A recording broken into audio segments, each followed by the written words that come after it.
All right, it is 7:02 p.m. on February 1st, 2022. We'll call to order this regular meeting of the Reading Board of Education, held entirely in person today. The first item of business is the consent agenda. I understand that we've been asked to remove 2C, the consent agenda, which is the minutes of January 22nd, 2022. Are there any requests to remove and comment on the minutes of January 4th or January 6th? If there are not, we'll look for a motion to approve the consent agenda as 2A and 2B. Mike, is there a second? Sherrod, any discussion? All those in favor? Motion carries 6-0. 2C having been removed from the consent agenda, we'll look for a motion to approve the minutes for January 22nd, 2022. Regular meeting. And just look for a motion to put it on the floor first. Thank you, Stephanie. For a second, Mike, thank you. Do you have comments? Yes, I'm going to make some amendments as far as presentations. Okay, what would you like them to be amended to say? I want to, I would like to note that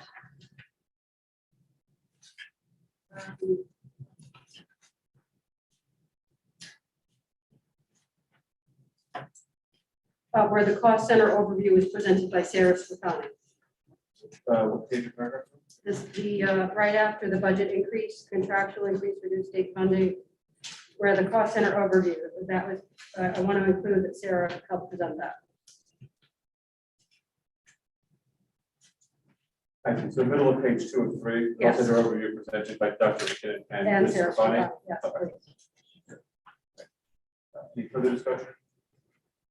Then we'll look to adopt those minutes as proposed to be amended. In favor? Done. I'm sorry. Thank you. Motion carries 6-0, which brings us to item 3 on the agenda, which is public comments. If there's a public wishing to comment. Seeing none, we'll move right along to item 4, board member comments. I'd just like to welcome our new principal. Hi, welcome. For great news from the community so far. I know everyone's really excited, so welcome. Thank you so much. Well, other board members? I'm not sure if you've been following, it's been an interesting news day. Johns Hopkins released a study about lockdowns saying, and including school lockdowns, saying no appreciable effect on COVID-19 deaths, possibly a 2% change, 0.2% change in COVID-19 deaths. Also today, the UN released a study saying lockdowns are going to cost the global population, the students that are in school, $17 trillion over their lifetime because of lost learning. I heard, two of those things together, all in one news day, and I, think about my position here on the board, and I was a part of that, and for a certain period of time, I think we didn't know what to do and what was the right thing, and it seemed to be the right thing, and the whole world was kind of doing it, but now looking back, it's not. And I think there's a point in the very near future where we're gonna look back at mask wearing, and we're gonna say the same thing. We're gonna say, 1, no appreciable effect. 2, we did damage to our children. And as a board member, just me, I'm obviously not speaking for the board, but as a board member, I feel the need to advocate for our children. I feel the need to speak out and say it's time to stop. This is not something that's accepted worldwide. Recently, traveled in the past couple of months to South Carolina and Tennessee and Arizona, and they don't do that there in Florida. I think it's time that we stop. The lockdowns harmed our children. I think these masks are also harming especially our youngest children, like our RES students, those that are learning to speak, maybe those that are in special ed that are having a hard time. I'd like to talk about, and I know we can say, well, geez, it's the governor, and we just kind of have to wait on him. I think it's time that we take a step here, and I'd like this board, maybe at the next meeting, to talk about this topic at the next regular meeting a month from now, and possibly send a letter to the governor. I wish we could send it sooner than that. And just to say, hey, we'd like, to make our own decision here in Reading. It's coming up for debate in Hartford. Reading says we'd like to possibly be masks optional, or we'd at least like to talk about it. So I'd like for the board to get together and talk about masks, because I'm not feeling it. I think we all know, at least I know, they're not effective. The CDC has said cloth masks are not effective. I pick a mask for this meeting that has the maximum amount of space, so that I can breathe, which of course means it probably doesn't work for stopping COVID. So it's been wearing on me, but hearing that in the news today, that some of the things we did not only didn't work, but they harmed our kids. I think the time is now that we act, because we know more than we did 2 years ago. We're 2 years in on this thing. So my comment, if we can get it on if there's enough support here on the board to get it into next month's meeting, I'd love to talk about it officially. I'd like to see us have a discussion about it as well. I think that, I know we're waiting on the governor, but I think the community would also appreciate knowing what our steps forward are. Laura, comments? I would like to add to that as well. I mean, just that we should have that discussion.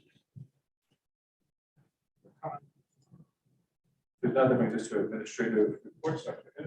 Okay, well, good evening, everyone. We have streamlined administrative reports tonight. We're excited to delve into the budget. And so I'd like to start with Megan Ward, principal over at John Reed Middle School, just to provide some highlights of what's happening. John Reed.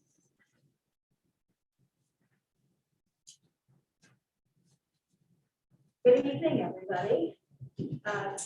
We have some good news going on. We had another Student of the Month announcement. We have a number of students who are in the board report that were recognized as Students of the Month, who showed exemplary skills and taking care of themselves and taking care of others in our community. We've also, in our inaugural year of Cyber Patriot, we placed third in the state, which was really exciting for one of our teams, Cyber Patriot. And you can now see in the room Bonnie Spees. We'd like to thank Mrs. Bonnie Spees, our art teacher, for displaying all of the beautiful artwork by our students who participate in our art program. And Bonnie does a teaching art by choice program, so the students really get to choose the mediums that they want to explore, and I just think it's amazing. Another thing she is spearheading is talking with students, and students naming why they are important, why they're important here to this community, why they're important to their home community, whatever the case may be. So as you leave, if you want to go out, leave out that exit, you can see on one of the walls there, we're going to have them displayed all over the building, pictures of students holding a whiteboard in front of them, which say why they are important, which could vary to, I'm a good football player, to I take care of others, or I'm artistic, or whatever the case may be. It's just a really cool project that Bonnie is spearheading. So lots of good things happening at John Reed. Thank you. Any questions? Great, thank you. We're not expecting Melissa to have a report. We would like her to say hello and to welcome her. This is Melissa Labrosciano, new principal of Reading Elementary School. She's not going to explain the budget. No. Perfect. Good evening, everyone. So I don't have much to report specifically about RES. Today was my second full day there, but I will report that the community as a whole has been so welcoming and kind, and I appreciate all the support that Joe has given me and Sharon stayed on yesterday to kind of get me acclimated to the day-to-day happenings.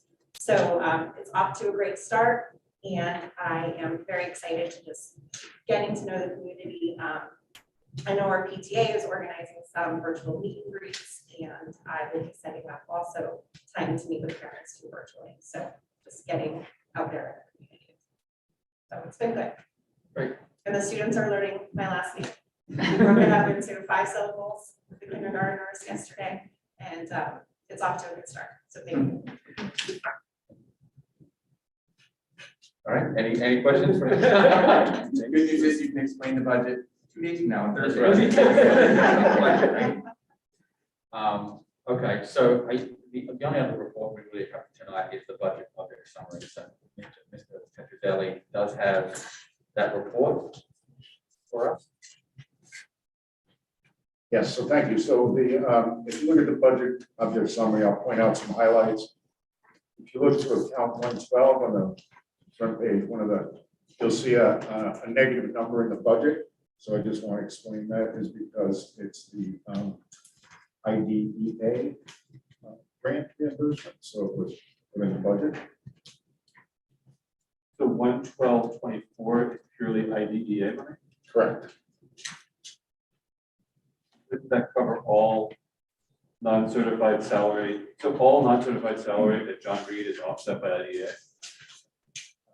To be honest, I'm not totally up to speed on all of our grants. So I will get with Vicki and get back to that unless Stephanie can add to that. If the question is, are all non-certified para educators at John Reed funded through grant? The answer is no. Right, I didn't think so. I'm seeing a budget of -45 and spending of 45, which seems like there's an error somewhere where the budget to result in a deficit of $100,000. I'm confused by this whole line. Okay, I will get back to you on the whole line. I thought the question was the budget and the line was negative, so. Right, I mean, I don't understand why we would ever budget negative salary. Noted. I'll get on that first one. So if we flip over to next page on 121. The question was so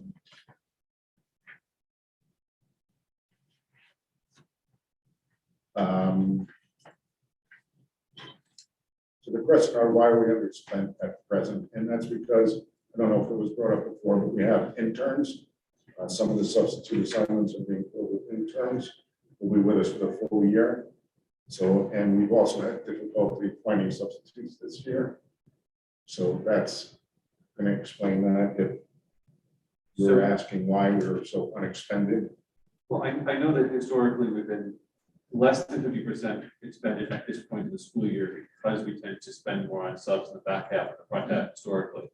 But I don't recall it being this low. And so my question is what we project to finish at and whether we expect a material amount in that line at the end of the year. Well, I can tell you why we're at 21 and 24. It's because of interns. Right.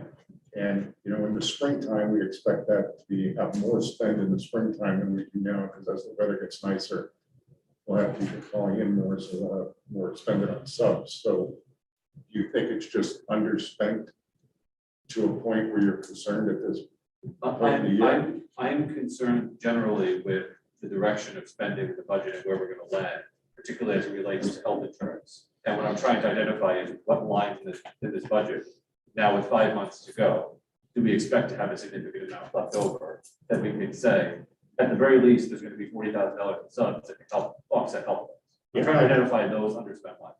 We're probably going to have more unexpended on this than in previous years. I can't give you an exact number of what I expect that to be at this point. And do interns play a role in why the budgeted amount for fiscal 23 is down 10 grand in each of those lines? Because I know that it reduced year over year. So an add-on question is this current year's budget. The proposal for next year, instead of 80 and 80, budget 70 Is and lower. 70. And I'm wondering whether that's based on the current year's experience and whether that's an educated estimate for next year, because we're going to underspend here. I'll have to. That's where I think we factored in internships for next year to offset for savings. I think one thing that I would find useful, and your question about kind of where we are at this point in the year and where were we in previous years at this point in the year. Have you had a report in the past where you've said typically by January, we are X% expended. The report is typically, board members take out the reports from last year and start shuffling papers to see what. But usually the conversation about stuff is the exact opposite. It's like, oh boy, we're overspent. And we feel like we're overspent based on where we are in the year. I recall, The other way. I recall a budget probably 2 years ago where I was aggressively pushing to cut the subline because we had a 3-year look back and we were underspent every one of those years. And there was a push to increase it and we sort of negotiated a result. I don't think we've overspent it. Right. What would be helpful would be, and I don't know whether we can do this because of the changeover to a new accounting system and the recent changes that were made, but in my previous 2 districts, we've included a benchmark at each point. And it's obviously that benchmark is not very helpful in the beginning couple of months of the year. But between now and the end of the year, when we're trying to work out what potential unexpended funds are, We're getting into that window. right? Then you could look at that benchmark and you could say, okay, this is what I think, this is where I think we're going to land.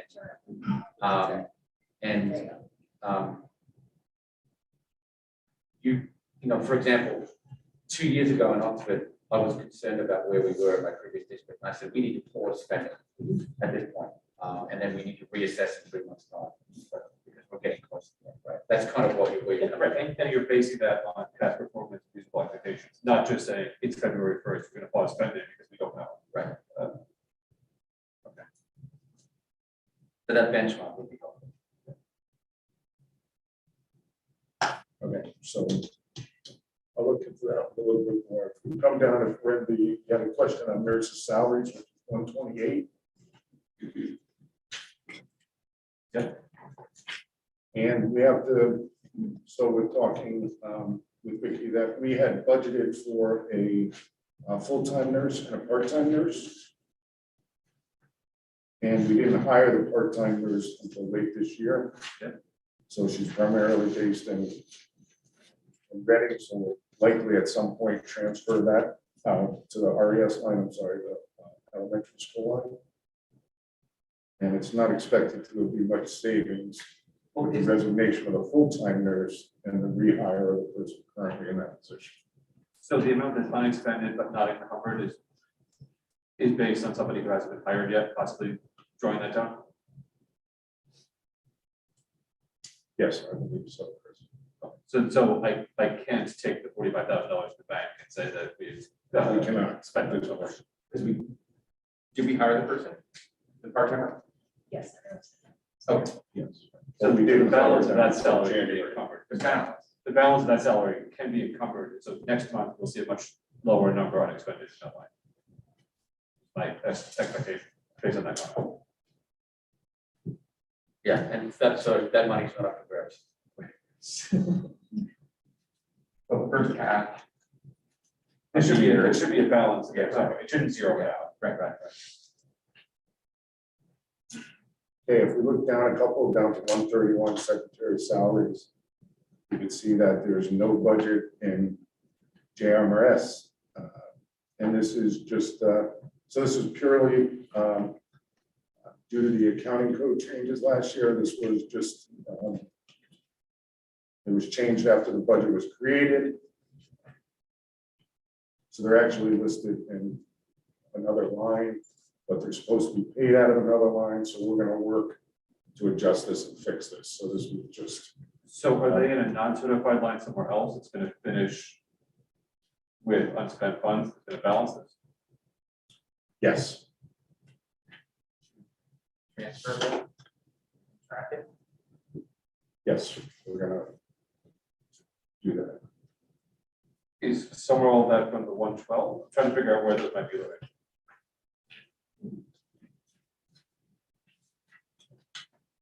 So it's, the secretaries are listed under 112, but they're supposed to be paid out of 131. So we're $70,000 short in 131. And we're $70,000 short in 112 also, so we're $140,000 short on salaries. Yes, that's what we're showing. Obviously, it's a concern if we're half a point of the overall budget overspent on salaries. Again, there's a little mixed match here that once we get into it, fix it, I will bring to your attention exactly what lines we corrected and, that's what I can do right now. So we can provide more information about that, about the relationship between those two lines and line transfer. Yeah, I think anywhere where what we budgeted has been recoded needs to be delivered to us, so we have an understanding of exactly where things have moved around. Because right now it's telling a very messy story.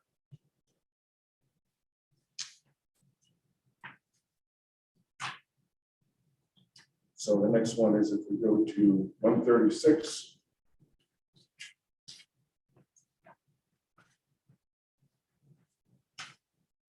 Custodian salaries. You're asking if the 70K is going to last throughout the end of the year. And in July, we have a custodian resign at RES. We replaced the custodian with someone who was hired at a lower salary in accordance with the collective bargaining agreement. The replacement custodian then resigned due to family issues. We have been filling the position at as much as possible with substitute coverage through January, when the new hire, which is in the position now at 19 an hour. So it's possible that we may need to transfer some of the savings to the custodian substitute line. So some of this 70,000 here. Has been spent on subs. Some of the 70K has been spent on subs at this point. Yes. And what line does that come from? I don't recall seeing a custodian substitute line. Yeah, I think there's no answer. I think it might be in the 124. But again, I'll confirm that exactly where it's coming from. There it is, 122. I see, yeah. Subs, powers, and custodians not certified. Okay. So of that 49,000, I mean, there's going to be savings in here somewhere if we're underspent on both of those. There is going to be savings there, yes, just by virtue of hybrid. Sorry, just so I understand how to read this. The line that you were just referring to, there's actually two lines. Yep. Yeah, there's two lines for everything. But Two schools, 23 is John Reed, 24 is RES. Okay, thank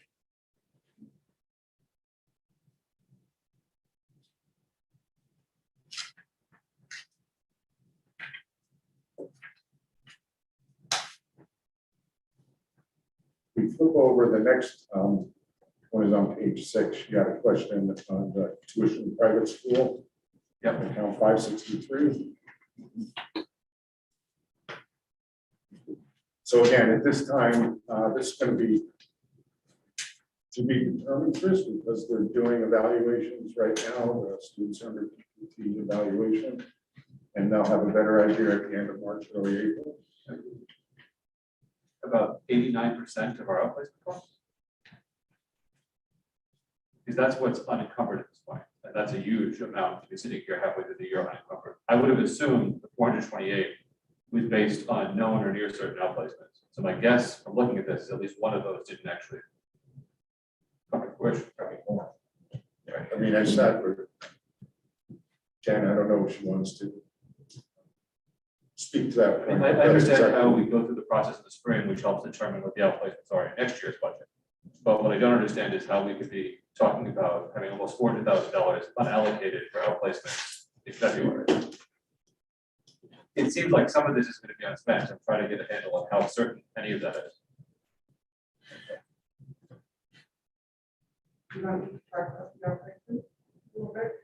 I think so, Jan.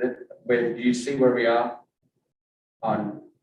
So, these, I mean, they've got line, right, so high for this year. So originally, when we presented the budget last year, this time, we had anticipated that there would be students in the outplacement. We were fortunate enough to be able to return the students in the summer who no longer is with us. But we've been maintaining a handful of students. we've been having meetings probably about every month. So I think that line will go there, but I don't know by how much. Right? Because we still have a couple of students who may need to consider outplay this year. But if we were to outplace 3 students on March 1st, for the balance of the year, that's not going to cost us $400,000, based on the students that you're familiar with. Right? Even though I'll probably have better than the entry class.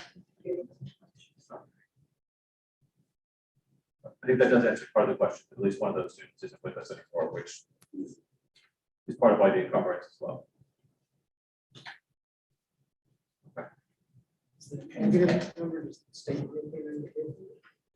For that expended. 25,000. 564. Yeah. 564 is the excess cost reimbursement grant. So that's how the state money is budgeted.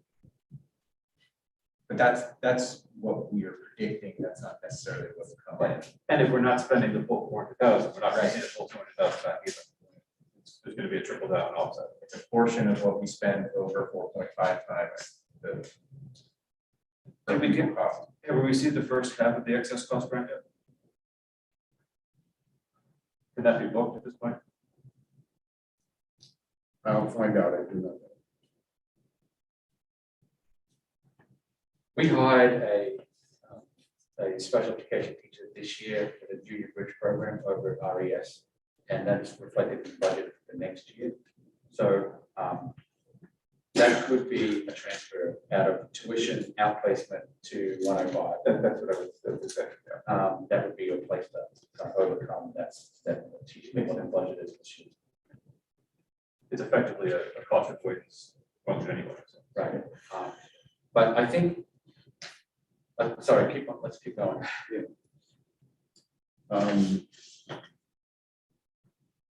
So for 641, if you go down flip the page for 641, textbooks. The question is this envision? And if it is envision, I thought we budgeted that. So it's my understanding that this is Savis and that it was a 3 payment. Yeah. It was a 3 payment and we paid the second of the 3 payments. And then next year we will make the last. I'm just wondering why it's overdrawing instead of the money being there. Because I was under the impression that we budgeted for each of those payments to move that metric. We did. I think this is an issue of it not being in the same line. When we checked the budget for this year, it was showing up under possibly supplies format as Somewhere opposed else. to textbooks. Okay. So, yes, So you are correct. Would it We did. transfer there's- help us there? Yeah, so there's $25,000 floating in a different line that's dedicated to this. I think we should There is, probably we have to transfer do a that so that we transfer can for it. reconcile this, because it's going to continue to confuse and look like we're underdrawing another line when we really are. I'm wondering if it was in 611. Yeah, so I was just thinking, It actually is. I Yeah. started making the, I have the transfer form filled out on my desk, which I did today. Yeah. And we know this. So I will, and that's gonna have to go in front of you guys because of the amount. What I prefer us to do in the future is anytime there's a new program or a textbook that goes through the textbook approval process, like this program, in year 1, I'd like to see it in the curriculum cost center, which is a cost center that we've just created to model this year. So anything new is in Stephanie's budget under textbooks. And then in year 2, that transfers to a school-based budget in textbooks. So so we have to talk about kind of where that's going to live in the future. That's how I organize that. Which at least also helps the process identifying where there's new things, and not getting the sense that they're hiding it. Right, so new initiative, new program, new textbook starts here because the curriculum cost center is kind of the engine that drives the district, that drives new initiatives, that you go through the board, you approve those textbooks, those programs. And then if there's consumables for a program, that would come out of 611. If there's a second payment for a textbook, then it would come out of a school-based textbook. If we move down to 642, you also had a question, is there an open PO? There's actually 2 open POs, one for one for 8,000 and one for 2,000. So there are two open POs there. It just seemed like a lot to be encumbered for Black Rock the whole year. And that's why we went in and I pulled out the POs for it. You also had I skipped one earlier. You had a question.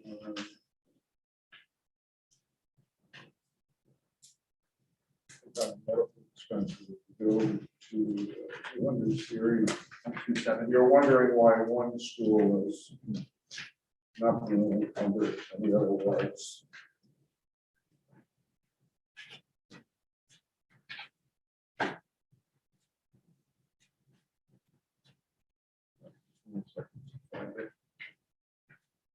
Page 4.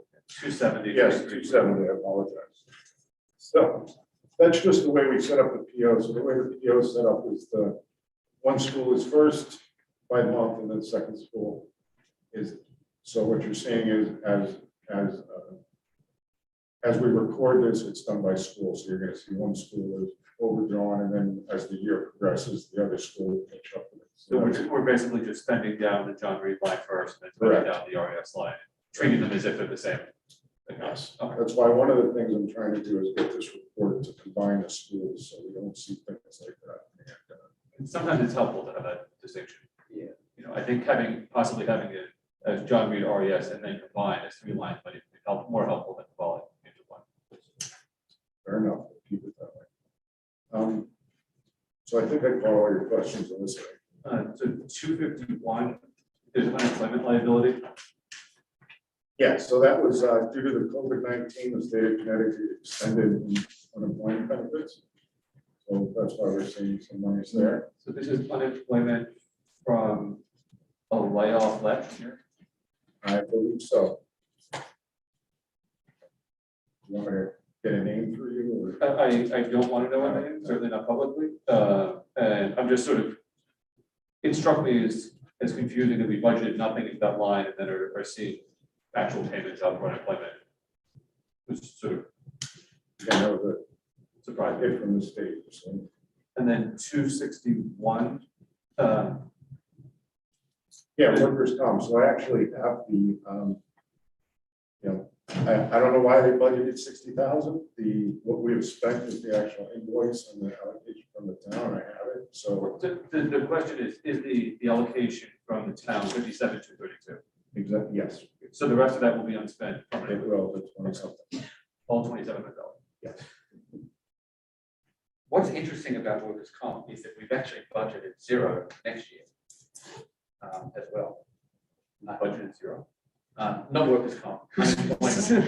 We budgeted. We should stop the nonsense, right? We've budgeted 0 in unemployment compensation for next year. And you know, that's kind of it's interesting, right? We're not anticipating a layoff, but that could all the time. And so this year, where are we? So we've spent approximately $4,000 in unemployment compensation that we did budget for either. Right. So I don't know what the actuals are. We can ask Vicky for the research on this, but if we budget 0 and then we have an actual amount, 3,000, 4,000 each year, or maybe it is actually 0. Then I mean, we're sort of in a changing landscape. If you go back 5 years ago, we would have had a material unemployment line because we were downsizing across the board. We're having actual employment payouts. Right.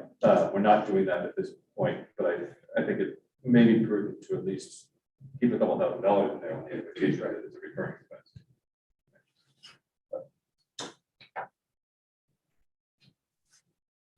So thank you for indulging my many questions. Jason, I have a question. The overall budget for next year, the proposal was an increase of 3.8 something, 4.8 something. Is that correct? 4.94. 4.94. But that includes, we talked to ESSER funds and grants. What would the increase would have been if we had taken those out? We actually have a slide on that tonight that we can talk more about. And so there are different types of grants. There is Title I, which is reflected in the budget. There's IDEA grants, which are also identified in the budget as offsets. So you actually see in certain budget lines that $45,000 has been reduced as a result of the Title I grant, for example. And so if we didn't use that grant, the budget would have been $45,000 higher. So we have a slide in tonight's presentation that actually takes you through some examples of those grants and some offsets in the budget. So we can get you that question. Are all the grants that are gonna be presented in the presentation ones that we typically get?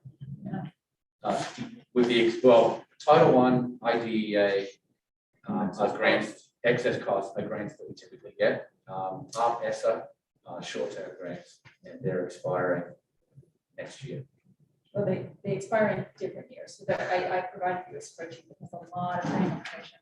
Those are all pandemic relief grants, so they didn't exist at all 2 years ago, right? And then with that funding, the expectation is that we supplement our typical budget. So you don't see the offset in the budget document because the expectation is that it's not offsetting something that you would typically be budgeting for. So that's why it's a whole separate handout, but we're going to provide all that. It lives outside of budget, and everyone just needs to be cautious about incorporating it into budget because it creates a fiscal split.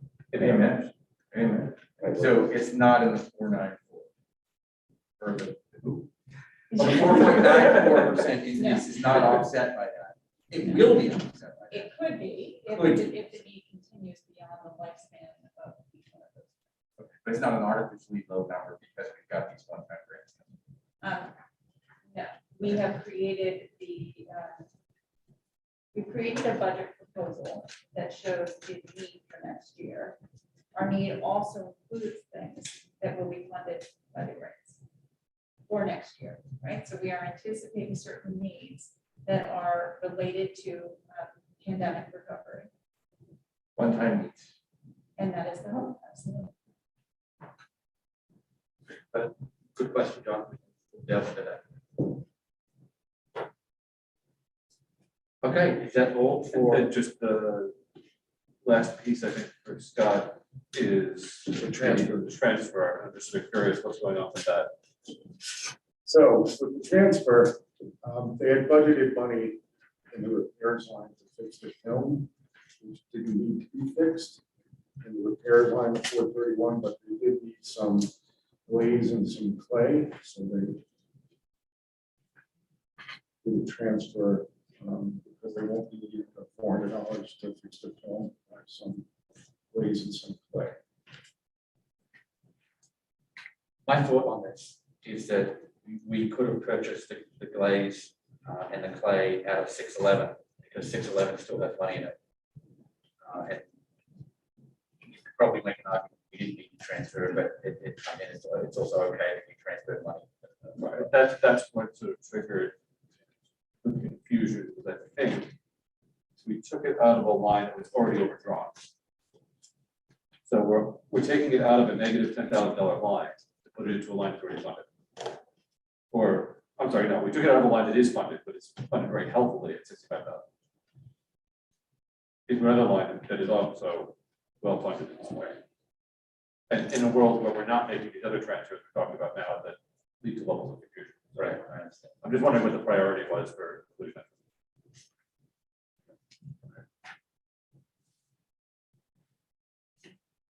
Do you want to take 2 minutes on the health claims, knowing that we're going to spend an hour on that Thursday? I don't know. I don't think you. I mean, it wasn't updated because of the timing of the meeting, so it's the same as it was. Do we think we'll have January claims for Thursday, or is that still too soon? The January claims are coming in at $399. So for exceptionally costly, that's a preliminary number. We just got the information late this afternoon. That puts our year-to-date average over 300 a month easily. Yes. But we haven't had time to vet those numbers. Like I said, I just wrote them down. I'm about 4 o'clock this afternoon. But it looks like it's a pretty high.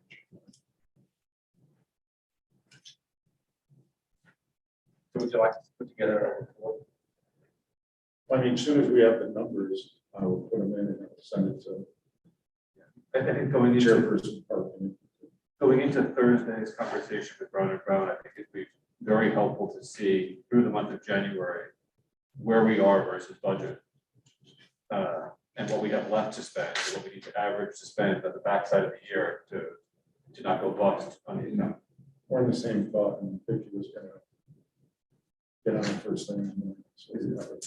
I think we're gonna have a robust conversation on Thursday about the best way to fund this going forward, because this is not a sustainable model at the current pace.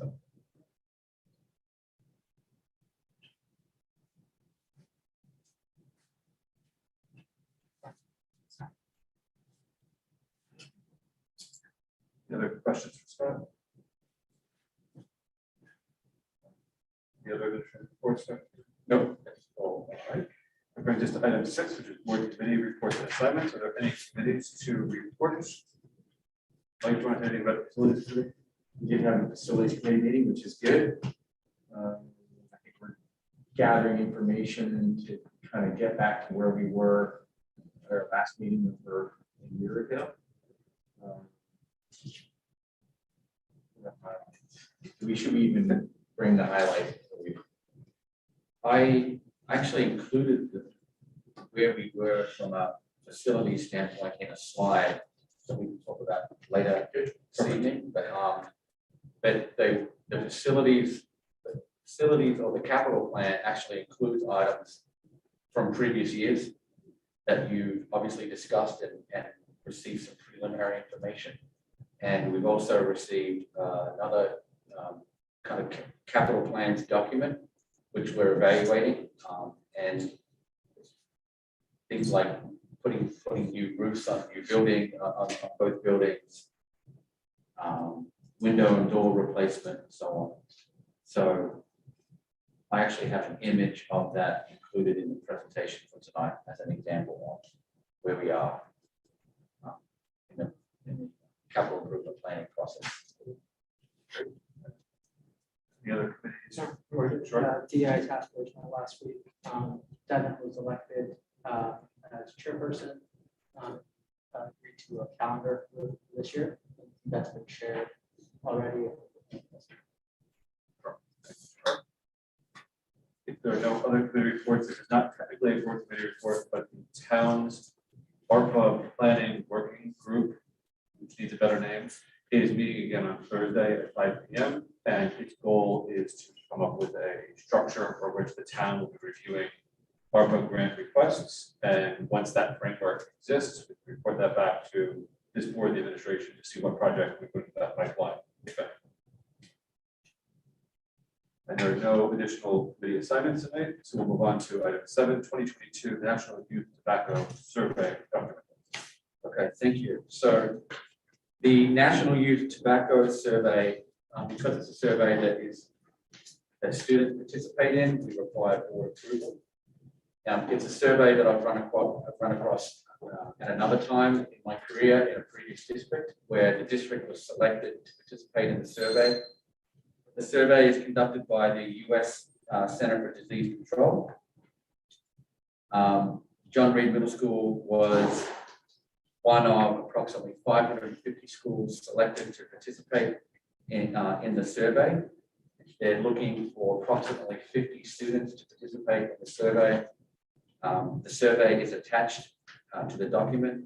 It typically takes 20 minutes to administer. There's strict confidentiality, so the survey is not collecting any demographic information from students in terms of their name or even what school they attend, so the survey is anonymous. The results of the survey are reported in aggregate, which just means that we're not identifying that it's John Reed Middle School or ER9 or even a coming from Connecticut. Students are provided with a tablet to complete the survey. Parents can have to provide permission for students to participate in the survey. So it's completely, it can either be opt-in or opt-out. So that is a choice that we make. I presume I would rather make it so that parents have to opt in rather than opt out. So I don't want to make the assumption that unless you notify us you're participating in the survey, it's here's a permission slip, I'm granting permission to participate in this survey. So that's totally up to us. The permission slips will be sent home to, say, for example, all grade 7 students. And if you have 90 students or 80 students opting into the survey, only 50 students are still selected. And so those students are randomly assigned by the survey administrator. And again, students are given a tablet and they answer the questions on the tablet. So do only 50 answer the question or only 50 responses get added? 50 participants. 50 participants identified to take the survey, and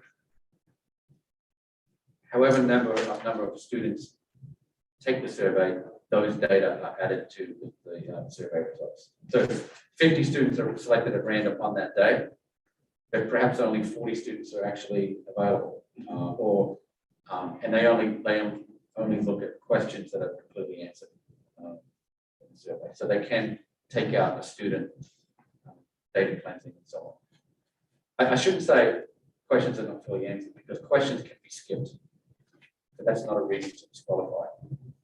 How large is the survey? How large is the survey?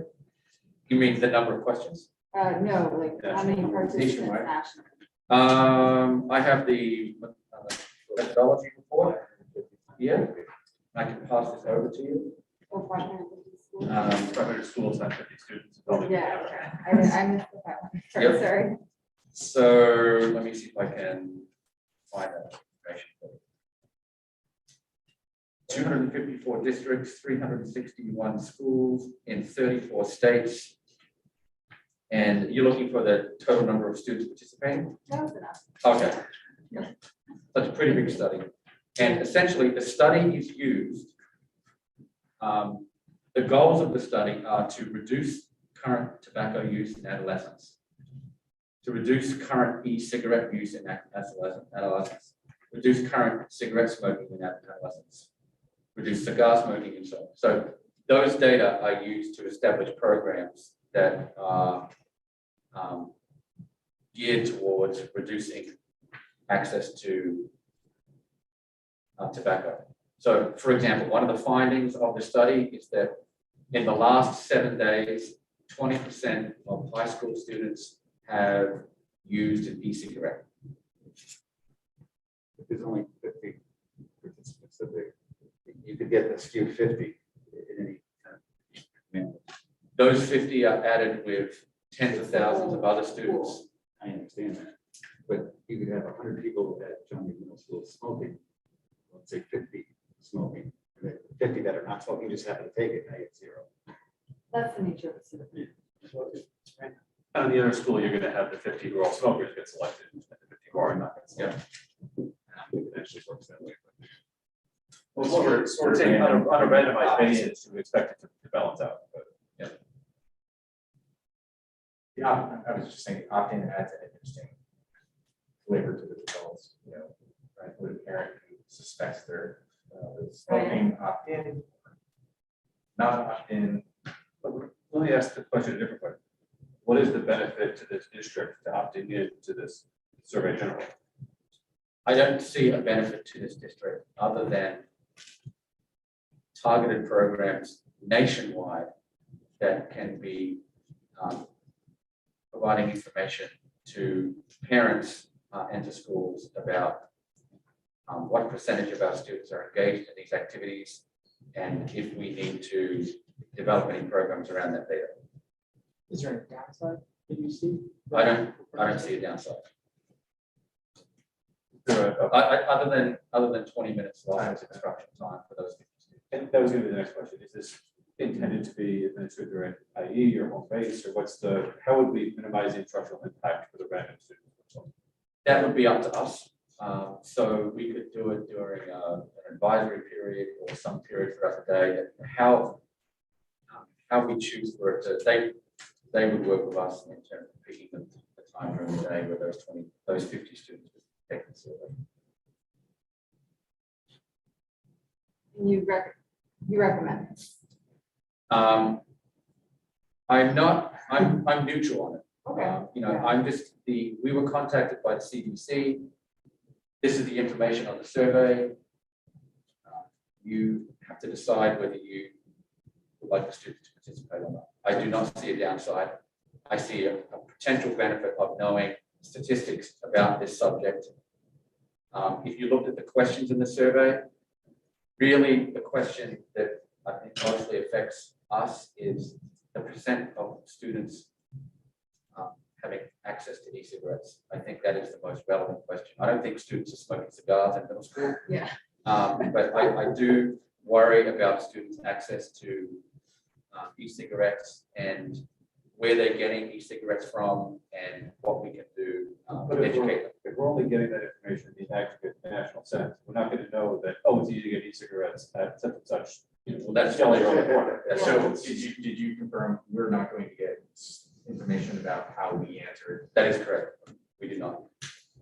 I guess, I'm looking at a really, really long survey where I think the only relevant questions really are you using, X, Y, It's Z? very repetitive. And Yeah, it then- is. But do you use Netflix? And there's a lot of I'm like, right on that one right now. Well, How often The do you last go on page is a vacation? little, so the last page is a little invasive. Not that I don't have, but I think a lot of people would opt out if they saw that. I mean, even like, have you used a heated tobacco product? Do you know what that is? Have you heard of nicotine pouches? I've never even heard of some of these things, and I'm not sure we want to necessarily like introduce a bunch of kids to all these terms when they're not already widely known. But we don't know that they're like. Right, that's the, Right, yeah, did you use DoorDash to buy roll your own Yeah. cigarettes in the past 30 days? It's a real specific question. yeah. How would you roll your own if you're buying it? But that we answer the question in that sense, right? Right, exactly. Right. If Yeah. students are engaged in these activities, how frequently are they engaged? Where are they getting these products from? Those questions are, I think, important in general for. It's a computer administered survey, and what we're looking at is a printout of every single question. Is it adaptive in any way, or does everybody get all these questions? Oh, that is actually a good question. I can delve into the Because if you say feel you've like never that- done this, it's not also gonna ask you, where did you get it? Like, oh, It has to be adaptive, because we do this in 20 minutes. I couldn't- There's no way. I couldn't Yeah. read half that thing in 20 minutes. Yeah. Because I'm stuck on, do you use snooze? Yeah. So, Chris, What? there's a. You if look at smoke the questions, bees. there's a question universe from the beginning question, like, do you know what, do you use this product? Yeah. Yes, and then it goes into question universe. Oh, Yeah. right, then, right. So it's adaptive in that respect. Yeah. that it- If you answer no, then we'll skip 3 questions. All right. Oh, okay. Yeah, That makes sense. Yeah. I did notice that. Right, it could be a 5-minute survey, say no to everything.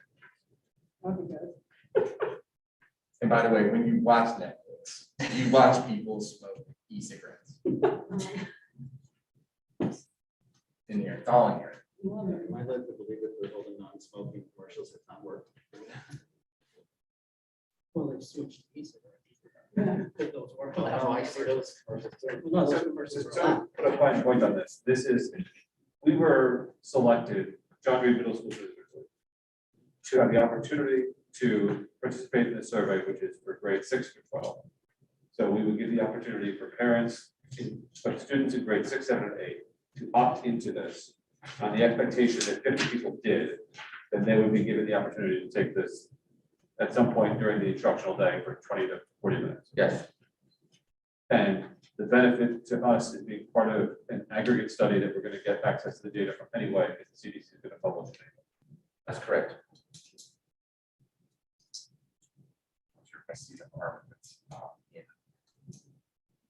it's, I'm generally agnostic about it as a result of it. Yeah. So I guess if it is the administration's somewhat positive but mostly neutral recommendation that we do this, we'd be looking for a motion to grant permission to administer the National Youth Tobacco Survey on an opt-in basis at John Reed Middle School for grade 6 to 8.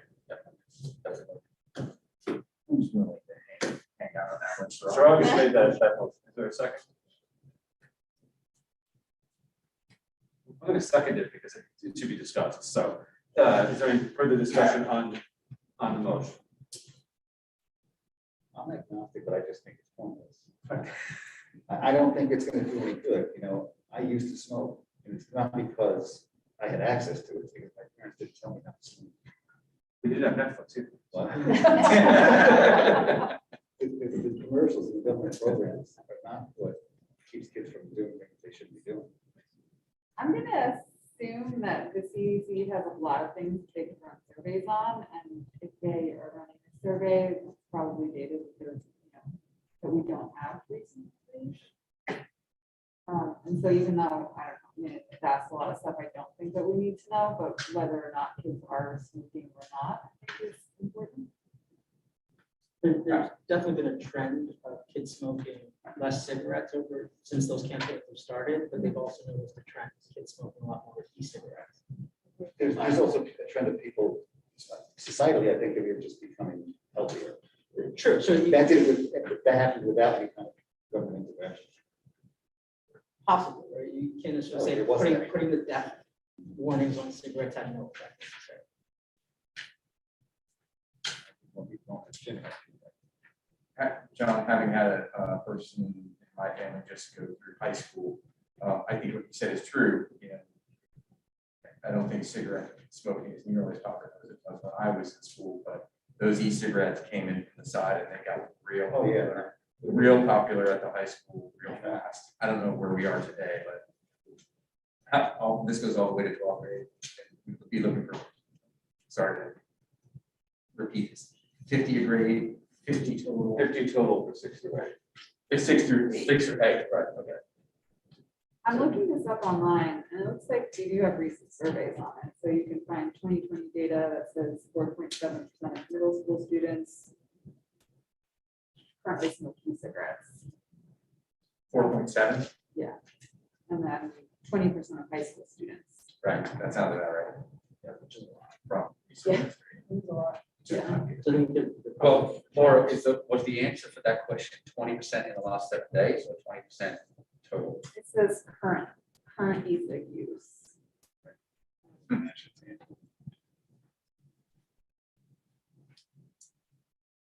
Are they doing this for the high school as well? No, we were only identified, we were only approached to do this summary. Right. Yeah. I assume there was a grant attached to it, you tell us.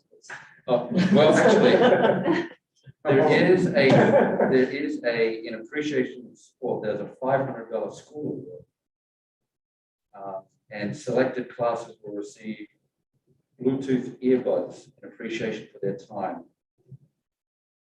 with which they can listen to a 2-minute informational video. Or watch Netflix. The principal have an opinion? Megan, do you have any thoughts on this? You know, I think by doing it, you'd be doing a community good, right? So this is one of those social contract things, like you'll be contributing to the data to help support representative data in the United States. I don't want to jinx myself. We do not have an e-cigarette issue at John Reed, right? It has not appeared. There is no evidence of it, so I don't want this conversation to kind of turn into, do we have concerns? And that's why we're doing it. That's why we're doing it. So I just want to be really clear and transparent about that. I am working with folks from the Association of Middle Level Education. They have a school assessment that they offer that I would really love to talk more with you about in terms of kind of all facets of middle schoolers that surveys parents, teachers, and students on different things like, do you have a trusted adult in the school? Are you comfortable with bullying? But related to that, I guess I would worry about a little survey fatigue if we were gonna, and to me, that's a more useful survey. It'll give us local data. It'll give us local data. They also provide you a coach that helps to in your plan for next year, right? So you're gathering data from multiple stakeholders, which I think is what we always want. So that would be my only wonder. this. I think, again, I think if you're doing a community good. Right, but it sounds like there's at least some hesitation or concern that introducing this topic into the John community now might create more problems than solve. Oh, I can order this from DoorDash, but I don't know. Like, I'm just, I also think in our. I didn't know that. I also think we're a community. There's some isolation of some of those behaviors too, which is a really nice quality of this community.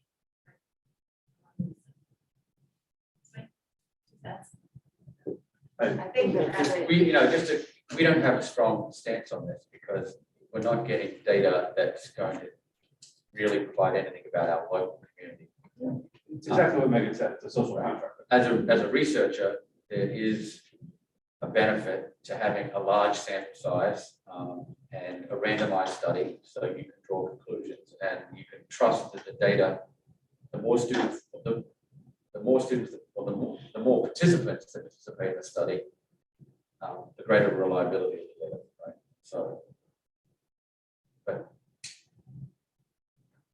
strong opinion either way. I recall the exact same conversation 3 or 4 years ago in another district about this. Is that a big smoking problem?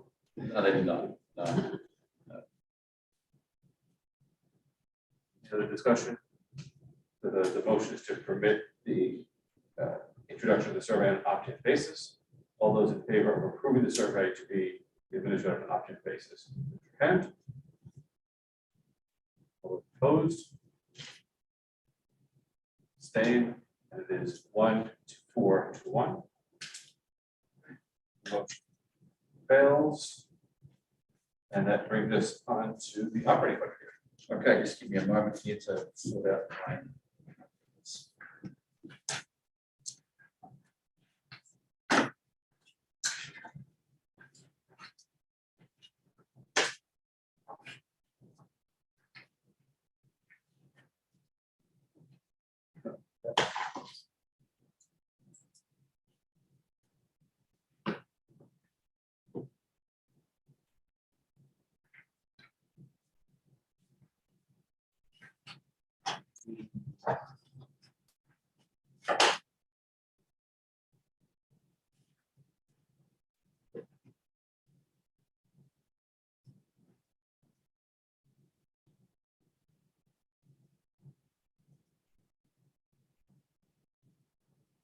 Okay, I'm sharing my screen.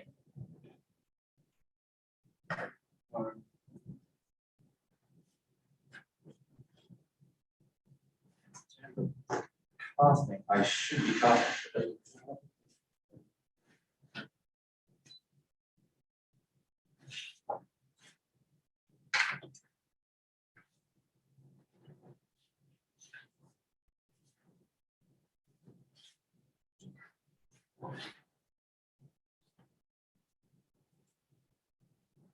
Can't believe this.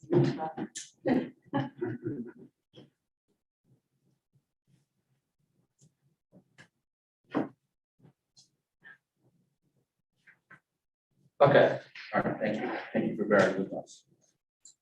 So this is, as budget workshop number 2, we were tasked with some follow-up questions. And so this presentation tonight provides some answers to those questions. And then obviously, one of the items that you asked us to look at was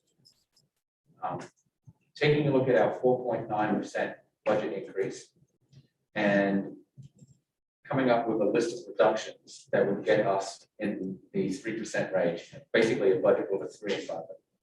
So at the end of the presentation, we do have some recommended cuts that would get us down to that level and start the conversation.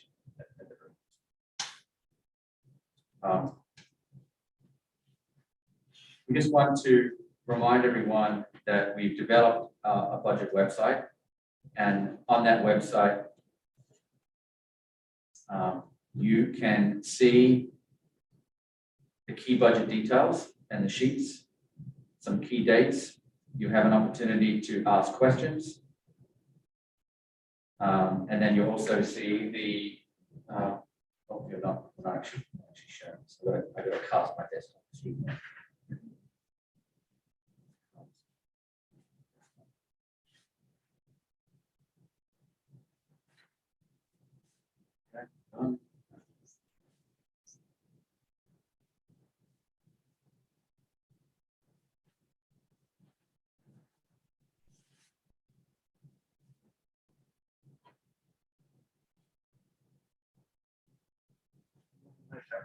There we go. Okay. All right. Lots of things going on there. So this is our budget website. And on the budget website, you can see our budget sheets, which everyone has access to, some key dates. This is an opportunity for the public to ask questions, and we need to send that question form out to the public again. I think remind them that it's there, because most of the questions that we're getting, we're actually getting from board members, which is good, but we need to remind everyone of that. And at the bottom, we have the presentation that we presented last Saturday, the first budget workshop that we presented last Thursday, and tonight's budget workshop will also go on the website as well. And just a reminder, if you click on the budget view, you can go through the various tabs and see different cost centers. So this is the cost center of Reading Elementary School. You can go into district-wide and so on, and then also drill down to different accounts. So we just want to remind everyone that this site is available, and I think it's a pretty powerful tool for everyone to kind of delve deeper into the budget. Just reiterating that we do encourage questions, and we'll send this information out to the public too, so they can ask questions as well. And now, for various parts of the presentation, we're going to turn it over to our central office team, starting off with Sarah Scrivani, who's going to talk a little bit about Chromebooks. One of the questions you talked about was, what is our recycling plan for Chromebooks? Which grades do Chromebooks, do students get new Chromebooks? How much money are we spending on Chromebooks? There's another slide on software and interactive whiteboards as well. Right. So as you can see, this is our Chromebook cycle plan. And just so that you have a frame of reference, Chromebooks are really devices for students to collaborate, create, learn, and innovate with technology. We have some ISTE standards and the SAMR model that really align to our work with that. And so our plan is to have Chromebook replenishment cycles in 3rd and 5th grade. So if you kind of think about that, at RES, if it's new, it's 3rd and 4th grade, then it would then recycle into K1 and 2, and then here at John Reed, it would be in 5th grade, 6, 7, and 8. So if you go to the next slide, you asked how we were able to budget for our Chromebooks, and if you will do me a favor and click on that little tiny link, in case anyone wasn't sure, I really do enjoy the spreadsheet situation. And so this is our all of our dashboard of all of our devices in ER9. And then as you can see, they're just the way that it pulls out, I just use some pivot tables and work with our IT folks to take a look at exactly how many you have, how they're being used when in that it's like a dashboard view that you can pull down all the information from. And one of the really important things here is that Chromebooks do expire. And so this is where we can see all of that information comes directly from the device. So that's actually not something, we have to obviously pull the information down, but the information is based on the actual device itself. So I think that that helps us take any human error out of it. So if we go back to our Chromebook slide, all right. So ESSER grant funds were allocated to purchase 100 Chromebooks. So right now the district has purchased 25 using these funds. We budgeted for 60 Chromebooks that would be end of life at RES. If we wait and we can wait until the end of until June to do that purchase, then we can actually take that money out of the budget for next year. And then we can use the extra 15 and put those at John Reed Middle School and also take that budget line item down as well. So in the 22-23 school year, we actually could use ESSER funds to take money out, take money off the budget from RES and also draw down our John Reed Middle School as well. You'll also see underneath there, you asked me about certified staff. And you'll see that we actually lease our certified staff laptops. So that is, so that's a cost that just carries over. We are right now in year 3 of 4, and next year we'll be in year 4 of 4. And so that pretty much stays the same. Next year, there are no Chromebook expirations. So we are based on our enrollment increase and no Chromebooks expiring and reaching end of life. You'll see that there are some numbers up there for the 23-24 school year. So 20 new additional Chromebooks at RES and 80 additional Chromebooks at John Reed. Here's what I would like to bring your attention to, however. My last bullet point that says the cliff is in the end, it's 2026. So there you'll have an end of life of 264 devices at Reading Elementary and 66 at John Reed Middle School.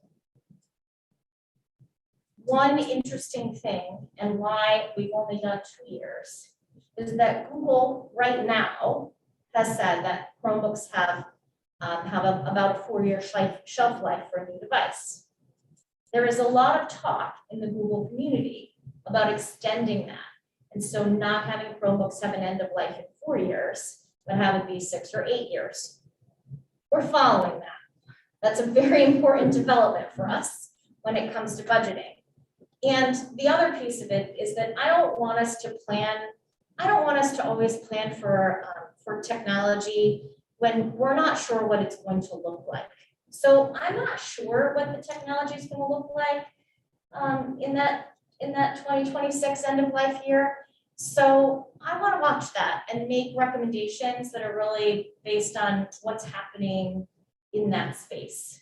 So I think this gives you next year and also some savings that we were able to find and take out, and then some planning for the following year. But I wouldn't like to really forecast much beyond that without really thinking about and watching how the technology is going to develop. How long have we been using Chromebooks? In the district, yeah. So Chromebooks, I'm not sure when they started. I will find out for you. It has been. I want to say 2000. I want to say 2015. But I'll check for you because I don't know off the top of my head. So I'll look. Pre-pandemic. Pre-pandemic, We definitely. went 5 years. pre-pandemic. We got up to almost a 1-to-1 ratio during the pandemic. Yes. Um, 120, John. Yes. The term auto expire. Yeah. And I saw it It's on an a, AUP. Yeah. telling that, like, the Oh, thing is oh, like shuts down, it's done. well, on so a certain date. No, I mean, I would put it past Google, right? So here's what happens. It stops being able to, the operating system stops being able to be updated. And that's the security feature of that device. So when the operating system stops being able to be updated, it's Chromebooks are just basically giant browsers. And so when you stop being able to update that, then you have security vulnerabilities inherent in the product. So that is why we do not use in educational spaces Chromebooks that have expired. Does my father-in-law use an expired Chromebook to watch Netflix? Yes, he does. But he certainly is not going to do anything important on there. I think the key takeaway from this slide is that the district budgeted out of ESSA funds to purchase 100 Chromebooks, but only purchased 25, which means we have 75 Chromebooks to purchase at $250 per Chromebook. And so we can reduce next year's budget automatically by using ESSA funds to purchase those Chromebooks rather than taking them out of operating funds. So at the end of the presentation, you'll see that as a reduction. You can see what that means. Sir, I'm not going to ask whether your father-in-law is vaping while using Netflix. But I will ask about the $4,000 in desktops in each of the next 2 year projections. What is that intended to? So there needs to be a refresh cycle for just the general desktops in the buildings. So whether that's, when you are in the main office, and you see a desktop, or you are in the library and there's a checkout station. So those devices reach end of life. And so based on that, those are our estimates. That could vary a little bit, or that's a good number for this year. Next year, that's just my estimate for what that kind of looks like. What's the life cycle and census of those devices?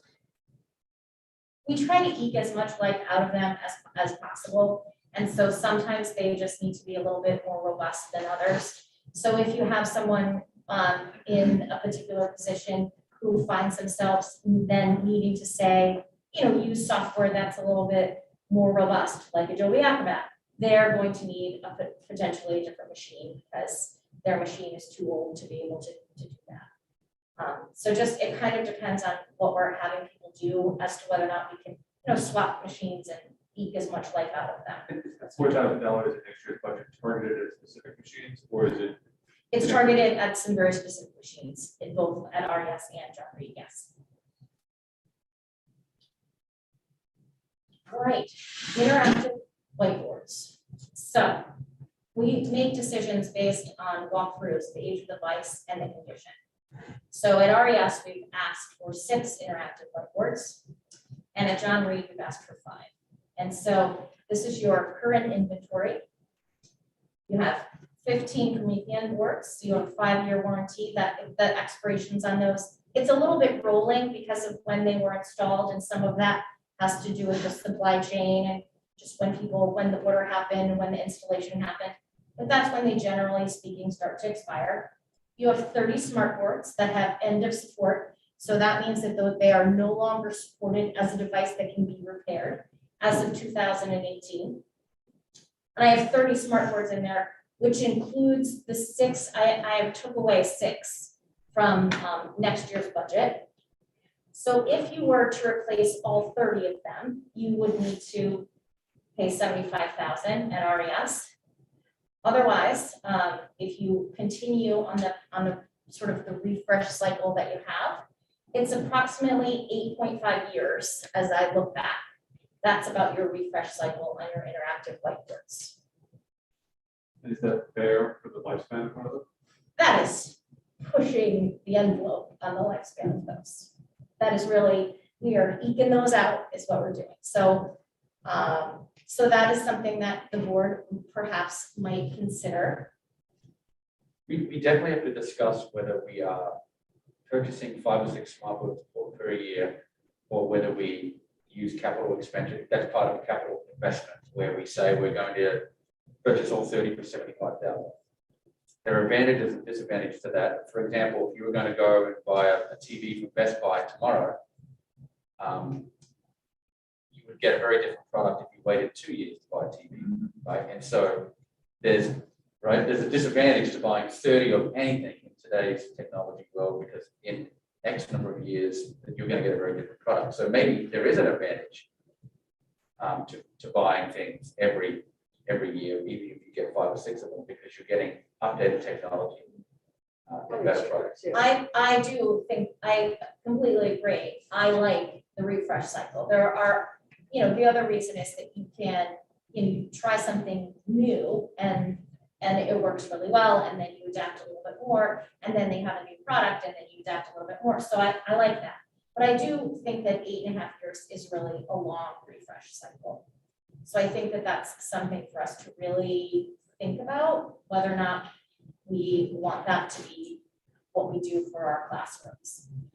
So then over at John Reed, we have 16 Promethean boards, 2 mobile carts. Those end their support at the end of 2024. There's 1 smart board that is a newer version.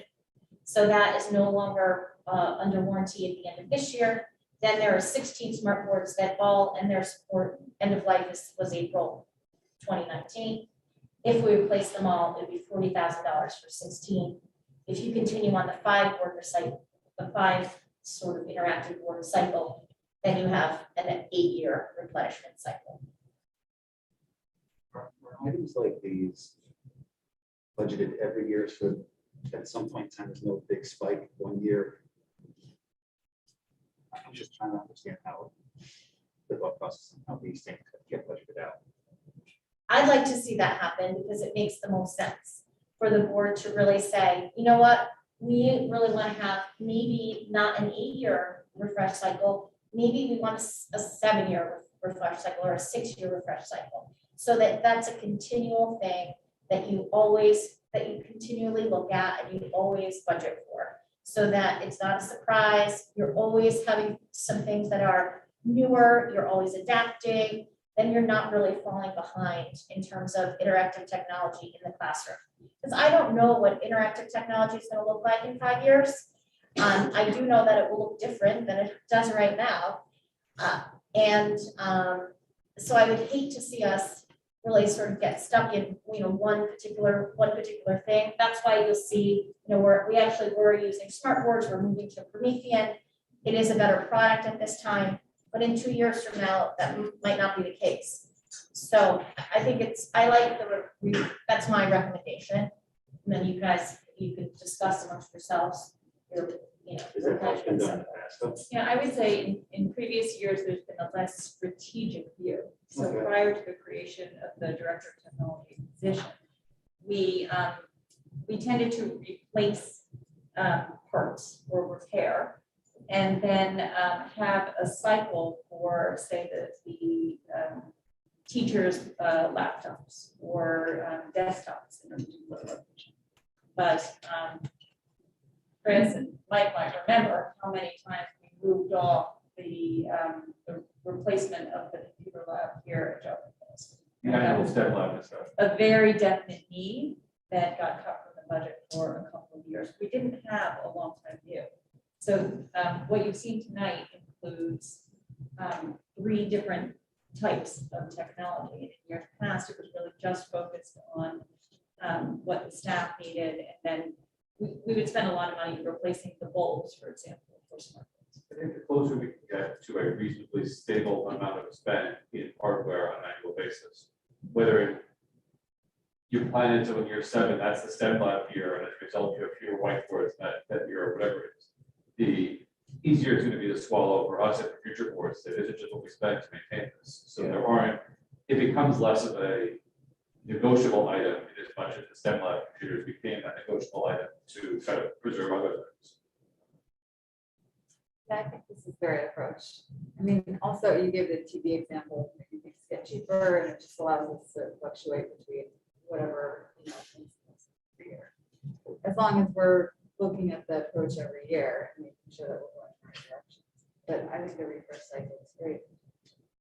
And John, our IT guy, texted me, 2014 is the answer to your question about the Chromebooks, is when they started putting them in the district. And is that a link to the bottom? So we did a walkthrough. Did you see That's just great. You just got flagged on the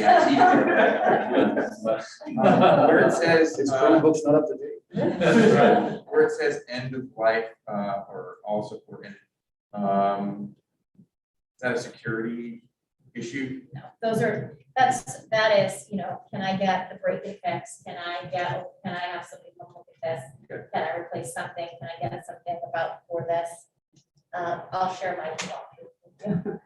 And do they, I see that the Promethean boards have a 5-year warranty. Is that when support ends, or is it longer than that? How So long will they support? we have a call into that to find out if they will actually extend that warranty and what that cost would look like as well. So At some warranty point, and support are the same thing, kind of? They're not really. So the end of life is really like those smartboards ended their life. Like, there's no repair happening. There's no support for those. They don't have driver updates. They're kind of done. What's your opinion of the right number on this cycle? If it's not 8.5 or 8, is 7 the good number? I would say 6 is probably the sweet spot. 5 to 6 would probably be the sweet spot. 3 or 4 years from now, but long. What would that change? And it really kind of depends, right? So some of them, are really in spaces that have, you know, low humidity, that really are more temperature controlled, that don't have, you know, Use this.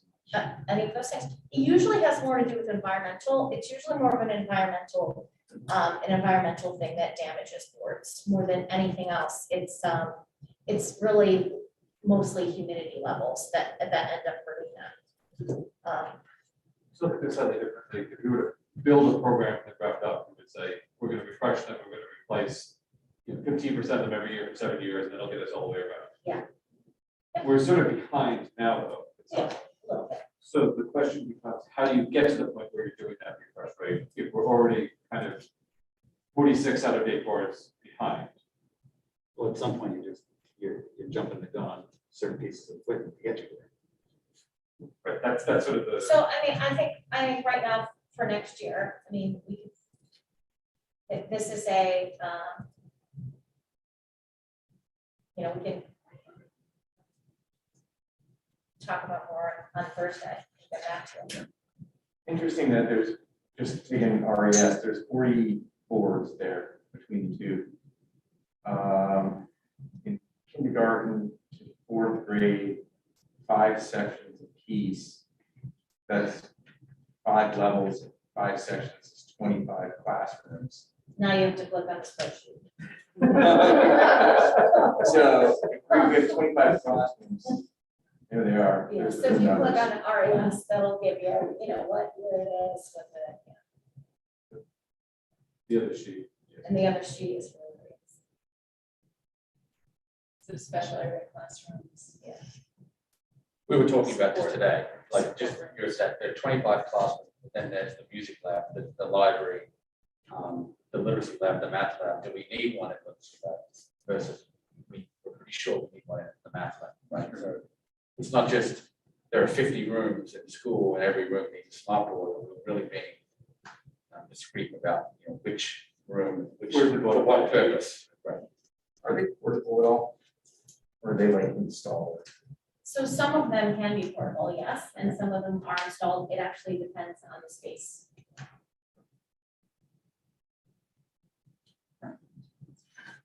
Okay.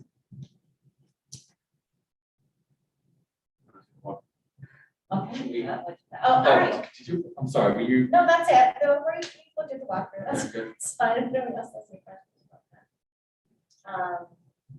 I was just thinking about whether or not we do have some, I believe most of our boards are mounted. I think all of them are at RES. And I think just those big in focus are portable at John. And when you say And I can check. mounted, that means like, oh, hey, you know, Like I'm that. not using mine and it's working fine, but you use yours and it broke. Can't. But no. $2,500.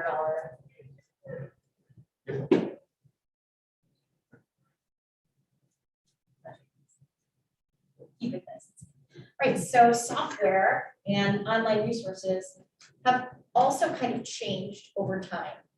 So the majority of software when we were using it was really an individual license that you installed on your device. And now software is really in the cloud and it is tied to your ER9 account. So when you think about software, it's really in the cloud.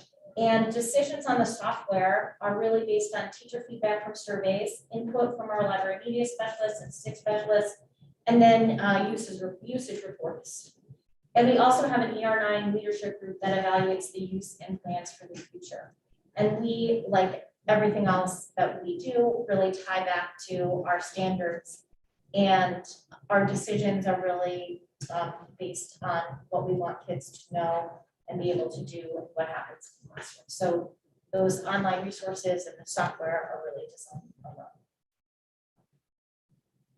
So I think that answers, I hope that answers all of your technology and software questions, but I definitely would be happy to answer more. Any questions here? Does the amount requested give you what you need to move forward? It does. Good. or at least this.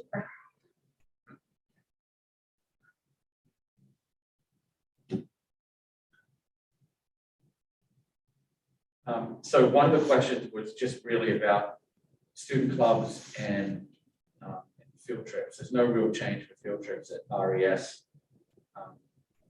At John Reed Middle School, Megan budgeted for field trips to essentially for the district to fund transportation for $12,774. I think it's fair to say that a lot of districts do this differently. Some school districts budget for field trips, but the cost of an admission plus the transportation to get there.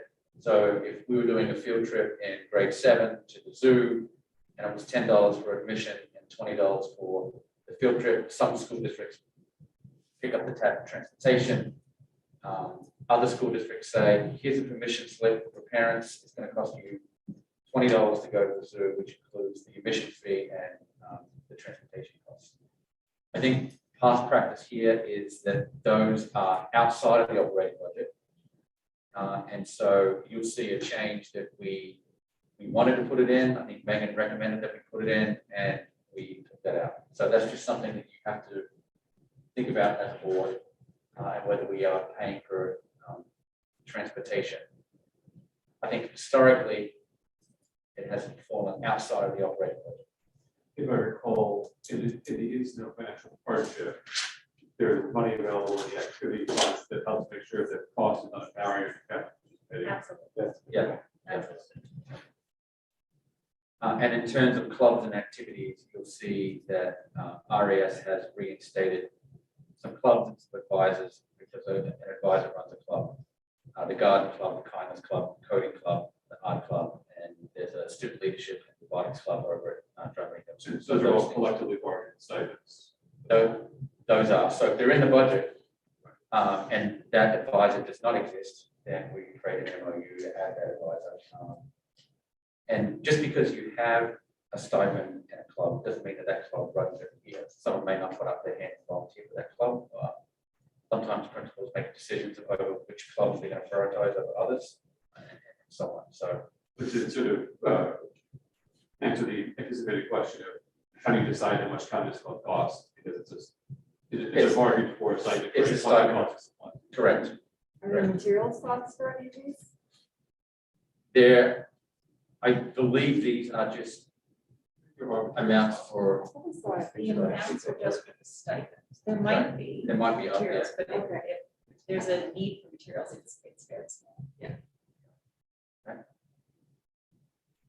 Transportation. So you asked us to look at transportation, and you noted we had encumbered 3% in the contract, and it was actually a 2% increase year to year. So that's a budget savings of $11,479 you'll see in next year's budget. So we've got that as one of the reductions. We have asked for a student to analyze their routes. We should be getting that analysis back pretty soon.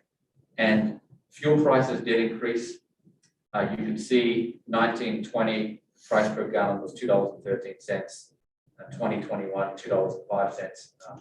This year was budgeted at $1.91, and next year, unfortunately, we've budgeted $3 as a placekeeper. However, Scott explained that there were some diesel fuel credits for the previous 2 years, which we were able to offset in the amount of $31,000. So even though fuel prices increased from $1.91 per gallon this year to $3 per gallon next year, that was offset by a credit that we received in prior years. So those savings are actually reflected in transportation. The 31,000 is reflected in the 21-22 year? The 31,000 is an offset. The transportation, the overall transportation figure was quite large. We can actually show that to you, but it would be higher if we didn't apply. So you said the change year over year would have been 87,218. But because of the credits that I applied, the difference is 50 to 60. So this isn't an additional reduction of 4.94. This is already baked in the fuel credits. The fuel credits were, but the 2% is not. correct. Yeah, that was something that we adjusted. This slide is pretty complex. We can send it to you afterwards. Scott, if you can walk everyone through this particular slide. There was a question about special education transportation.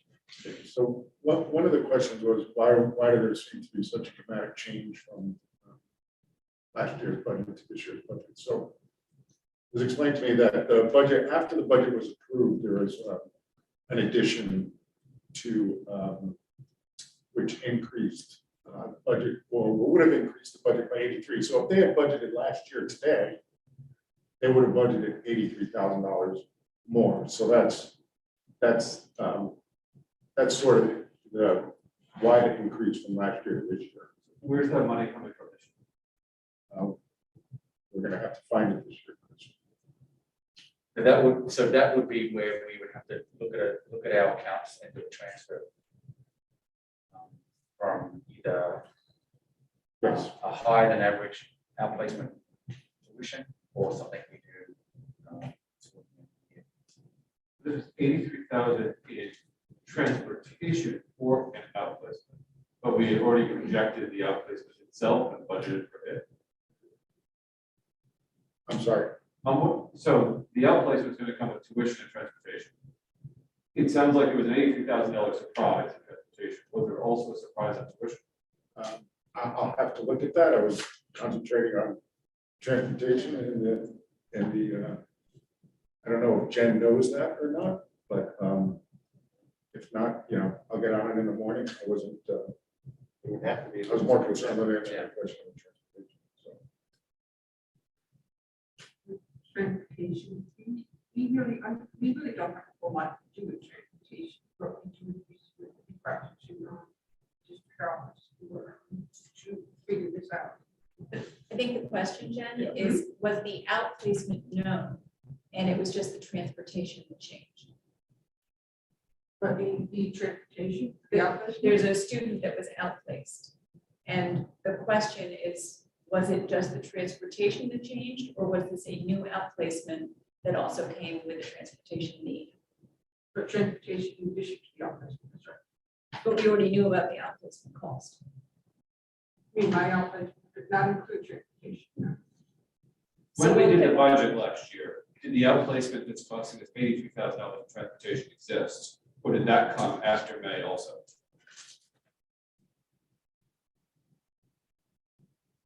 I'm not sure I really understand what the question is, But but I think we can check into it. Okay. Yeah. You understand what I'm. Yeah. yes, I absolutely. I don't know if there's additional Yes. cost of it. Whether it's two costs or just. Right. I think this sort of carries on to the conversation we had about the object summary. And in March, it'll be helpful to really understand where there's going to be issues that need transfers. If we start doing some of those transfers and see what they're going to be, that'll make everybody feel more comfortable with it going. So what I wanted to do is explain, some of the components of our special education transportation. So in district, some out of district transportation is provided by first student who we have contract with. And again, that's a 2% contractual increase. Just to give you an idea of how much some of these vehicles cost. So a 26 passenger bus is $397 a day. A 14 passenger is also $397. Type 2 wheelchair van is $401.75 a day. An STV 7 to 10 passenger bus is $378.89 per day. And the above rates are based on a three tier, and a 3 tier is how many schools they'll go to during their term. And also the extra hour rate for early dismissal for pre-K is $85.45 an hour. Also, the bus aids cost us $23.35 an hour, and that's for a 6 or 7 hour day, depending on how far the distance is. If they're going to Brewster, we have to pay the 7 hour day. And again, we're constantly reviewing the routes with first student, and as I said here, we're confident that we are using all the vehicles efficiently. There are other bus companies who bid on routes and will ask them to bid, and usually we'll always go with the low cost provider unless the parent or guardian has an issue with or had an issue in the past and they're requesting per student. I just named some of the other bus companies there. We also make every effort to combine the routes and rideshare with other towns. Sometimes it's possible, other times it's difficult. Currently, we have 15 out-of-district programs. We're following with the following towns: Trumbull, Fairfield, Westport. You can read them, or I can read them out for you. Also, the increase in the fuel is up 30%. And then what I wanted to show everybody is I took a fictitious example of if one of these came up during the year, we wouldn't be surprised to see $100,000 increase off of that. And as you can see, I used the daily cost of the vehicle at $378. You have the cost of an aid at $163.45, the daily cost of gas at $21. Gives us a total of $563.34, and if you multiply that by 180 days, it could quickly come to $101,000. So I just wanted to show new members of the board how quickly our special education transportation costs. On the topic of making the routes more efficient, is there any update on trying to get credits back for driver shortages currently? Yes, we have that credit. I'll give you the number on Thursday. I have the numbers in my desk. I just don't have the committee. I think it's under 10,000, but I'll give you the detail. But we did follow up. So thank you for that, Chris. Yeah. And we got a credit. That's great. How many outplacement students do we have? I don't know the exact number. Yeah.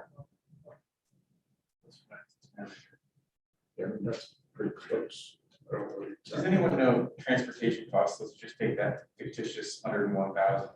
Does that go for the excess cost reimbursement formula, or it should? Yep, transportation and tuition. Okay. So your questions here were, we knew what the 2%, we knew there was a 2% contractual increase, but you wanted to know, well, what did that look like broken down by vehicle? What were the locations that you were going to, and what were the programs that you were going to? So that, I think that answers the question. There are currently 7 of those. And all the out-of-district programs, who sets that up at the next determination? Right. It's done through PPG. It's done through a discussion that includes administration, parents, the service providers, all discussing sort of the right fit or based on the student's needs. Some of those just seem like they're kind of far. Yeah, that's where some of those specialized programs are located. So Stephanie and I will tackle this slide. This slide is very important. You'll see it as a possible reduction or change in our reductions at the end of the presentation today. Really what we wanted, one of the things you asked us to look at were, is there another plan if we decide not to support an increased section? Could you use paraprofessionals as a way to offset the cost of an additional teacher? And so we concluded that that's really not a viable plan, just in terms of expenses. It's more expensive to provide paraprofessionals in a classroom than it is to actually provide a teacher, assuming that the teacher we hire is at the typical entry point, which would be master's degree step 5. Really what I want to draw your attention to here is first grade. And right now we've budgeted for 5 sections of first grade. If you budgeted for 5 sections of first grade next year, there'd be 16 students in the classroom. If you budgeted for 4 sections next year, there would be 20 students in the classroom. So one of the things we have to discuss is it acceptable to have grade 1 class sizes set at 16 or 20 students? In 3rd grade, our original recommendation was to budget for 6 sections of 3rd grade. And if we budgeted for 6 sections, then class size would approximately be 17 students. If we kept it at the current level of 5 sections, then the class size would be around 21 students. So there's a lot of in and outs here, and we can have lots of discussions about first grade or third grade. I think where we're probably landing is that we have 25 sections total right now. 5 sections in kindergarten, 5 in first grade, 5 in second, 5 in third, 5 in fourth, 25. We could budget for 24 sections in the budget, and then closely look at first grade and third grade and an enrollment between now and the end of the school year, and make a decision about, are we more interested in funding a 5th section of first grade or a 6th section of third grade, or keeping it 5 or keeping it at 5, right? It's kind of a question that we have to think about. I have a question. So within all these classes, there are some students with IEPs who may have a one-on-one para. Do we have any idea how many students that is? So let's say in second grade, there's one kid in each class with a one-on-one para, and that brings the class size, the sort of like effective class size down to 20, and that's kind of changes. Well, if there's a need for a student to have a one-to-one para, that one-to-one para is probably, well, they're support in the classroom to some extent. If the student requires a one-to-one para, that para is really focused on that one student. So It's not a co-teaching setup at all. So yes, we do have that information. We also know about students who are learning to speak English that are spread across the school, and we know about the intervention. So all of those things are taken into consideration. I think what we're trying to say is that this is a very difficult call to make right now. We're analyzing mid-year performance data. And as we've said before, our students academically, socially, emotionally, there is definitely a pronounced need. They need more intervention than they needed in years past. And that's really across the grades. It's not as if we can say there's just one single grade. We have added the junior bridge teacher, and we've certainly seen some relief to the stress that one particular grade, so one cohort of students was experiencing in the first half of the year. Yeah, 'cause what I'm trying to get at is, think back 20 years ago or something, we didn't have special ed kids in general ed classes, so it's kind of hard to compare class sizes now. And I know at our last meeting, Dr. McKinnon, you talked about 21 kind of being that upper range. But I guess where I hesitate now is that we're, 3 years into the pandemic, and so does that change the picture for some of these kids? They're very good questions, and what you'll see at the end of the presentation is that if we had our preference, we would keep 5 sections of first grade at 16 students, and we would budget for 6 sections of third grade at 17 students, optimal class sizes. Okay, That would be neutral staffing, 25 to 25. correct.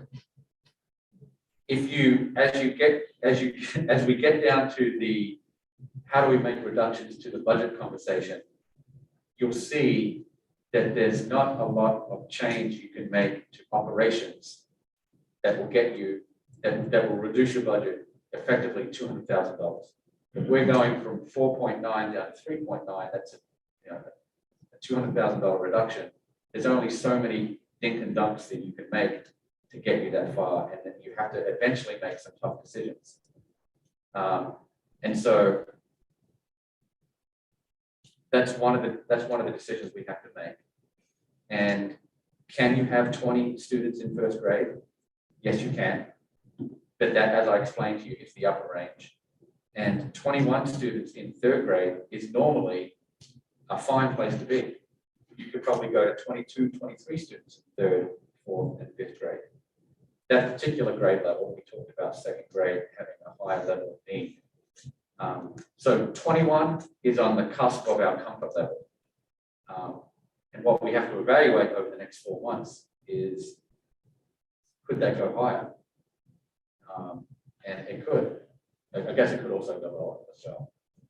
But it's just something we have to evaluate. So later on in the conversation, you'll see that as a option. I guess the other wild card here is Crowder missed on kindergarten pretty wildly this year. And if he misses again, are we in a situation where we might be looking at 4 sections of kindergarten and being able to reassign one of those teachers to support? It's possible. Do you know, Joe, when we do kindergarten registrations? December. But at this point, It's pretty soft pretty at this low. point, right? Yeah, you probably don't get good data. 6 December. The way the real estate market in the past 2 summers, Who knows? Yeah. get back to me on August 15th. And I'm sorry, and one other point, number 5 under consideration is funding the junior bridge program. That to us is very important because that's almost an intervention by itself, right? Like we're supporting struggling students by putting that teacher in place. That supports students, but it's also a cost saving in terms of preventing potential outplacements in the hundreds of thousands of dollars range. It creates a less restricted environment on national. Right, and it already has made an impact in grade 2 this year, and this program has only been up and running for the last few weeks. So that is a support next year for grade 3 students if we fund that program. Is the junior bridge program specifically meant to aid kids that are struggling academically, or as well as behavioral? Well, special education supports students academically, and we talked about our 2 programs last week. One is more focused on behavior, which is the Junior Bridge program, and one is more focused on students on the spectrum, which is our BASIS program. You like those gear shifts that I talked about, right? Gear 1 is the regulated classroom. Gear 2 and 3 could be intervention services. And gears 4 and 5, and depending on whether you have 6 in your car or not, that is the continuum of special education. So are you worried about if we don't have enough resources for the 3rd grade next year, that that's going to cost us more 2 years from now, or 3 years You're inviting additional intervention around placements. Oh, I see. I think we're funding we are putting an intervention in place this year and next year. Chris, let's make a question. If we decide, say in the spring, the results are back, the kids do need more help, how hard is it to go to the lab and change those numbers? Or do we have to lot to ship on here? It's easy if, like Chris said, our kindergarten numbers low, we have the FTE, we can make some Let's say that doesn't. movements. 2 years ago, or a year and a half ago, we read for this, as Mike and Seth will remember, we had a 3rd grade teacher in August because enrollment was up, and we were right at that sort of, are we running into a pandemic full speed ahead at 21 in the class, or are we lowering to 17? And we had a 3-hour meeting in an afternoon in August and added a teacher, and it was, I forget exactly where we pulled it from, but I think Scott Price was involved in identifying funds to find the $75,000. That's not desirable. No, it's But it does happen. But so is it better for us to go and say, no, we should do 25 classes, sections? Not have to do that. I think what it boils down to is determining where we're comfortable landing financially, and how you weigh the cost benefits and the risk of really a $70,000 swing versus the security of 25 sections or the risk of 24 sections. Jason, can you explain real quick how para, personal para ends up at 76 versus a teacher at 67? Because it was 5 part-time paras plus, so it's the adding 5 paras to get the same. Versus adding one Versus section. adding 1 teacher at the typical entry point. But this is hard, and as you get down to decreasing the budget significantly, this is where you get into this ground. You see that, so we'll come back to this conversation at the end. We just wanted to kind of set it up. You're just showing us these numbers, but what you still have in the budget right now is the 55564, right? That is correct, because we're going to show you almost like a menu. You're going to a restaurant, here are your options. Okay. Here's the most desirable appetizer, right down to, who's going to pay for the check at the end. Yeah. And which Which one are you going to choose? Great. You'll I see think that. it bears noting also, Dr. McKinnon, if we were to go down to 24, there's an implication that there's a layoff there, but I don't think that's a reality. Oh, that's another good point. Thank you for bringing that up. No, we do anticipate some retirements in our K to 8 system, and so we do not anticipate any teachers losing positions. Well, if we're gonna go from, if we're projecting to go to 513 students from 492, I don't see why we even consider not going down a section. We're gonna have more kids. Yeah. You know, I Yeah. can't see a reason to go to 24 Yeah. sections if you're gonna have more kids. It just doesn't make sense. Was that only for the purpose of trying to get the 3.9? Absolutely. And so I think you'll see that soon. To be clear, it's the administration's recommendation to be 6 to 25, but if we're looking to try to find a way to bring the number down, 24 is elevated. That is Yes. correct. This is in response to your question about what's that plan B. Yes. Okay, so let's, maybe we can skip over a couple of these, not skip over, but go faster during these slides, so we can get to kind of the. I'm mowing the lawn. I think we talked about this already, that there was a law maintenance contract that was not in this year's budget. We had to add it to this year's budget. We've added we're covering the cost this year. We have to add it to next year's budget. And that is the expected cost for cutting the grass, basically $35,000, $28,000 at Reading Elementary School, $10,000 at John Reed Middle School. The current contract, or the previous contract was with Willing Lawn Service. However, that agreement has expired. It's approximately $600 per week at Reading, $300 per week at John Reed, and the recommendation was basically to go out to an RFP to get some bids on a new contract for next year. However, we've still added that, we've still budgeted that amount. Just the only other caveat is that when the contract expired with them, we continued to cut to the end of the year without a price increase. So when we do go out for the RFP, it's possible that it could be a little bit higher, but not substantially higher than the budget. So just want to be clear on that. I did get a chance to speak with our first selectman about this. And I believe that they have to go out to bid on a lawn maintenance contract this year as well. So we may be able to share the contract with them. She had to run tonight, but I hopefully she'll be out there soon to talk about that. Okay. I don't know how much save, but it might save some. Yep, districts do that together sometimes.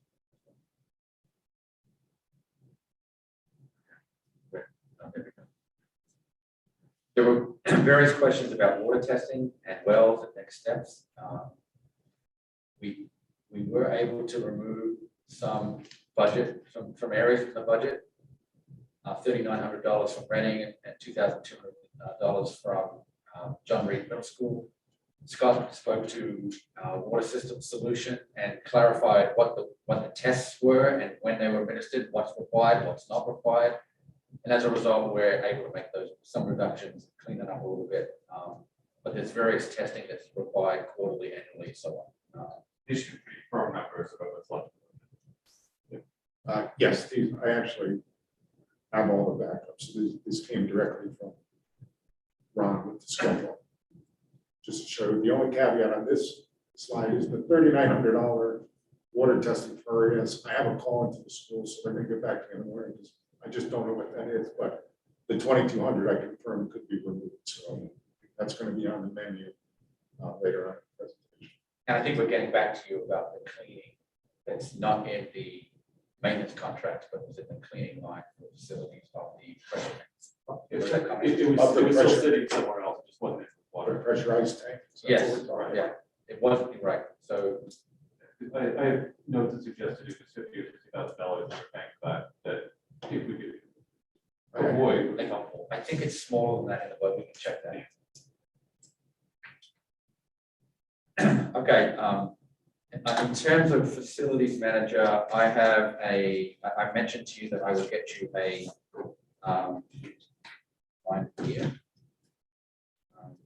a draft job description.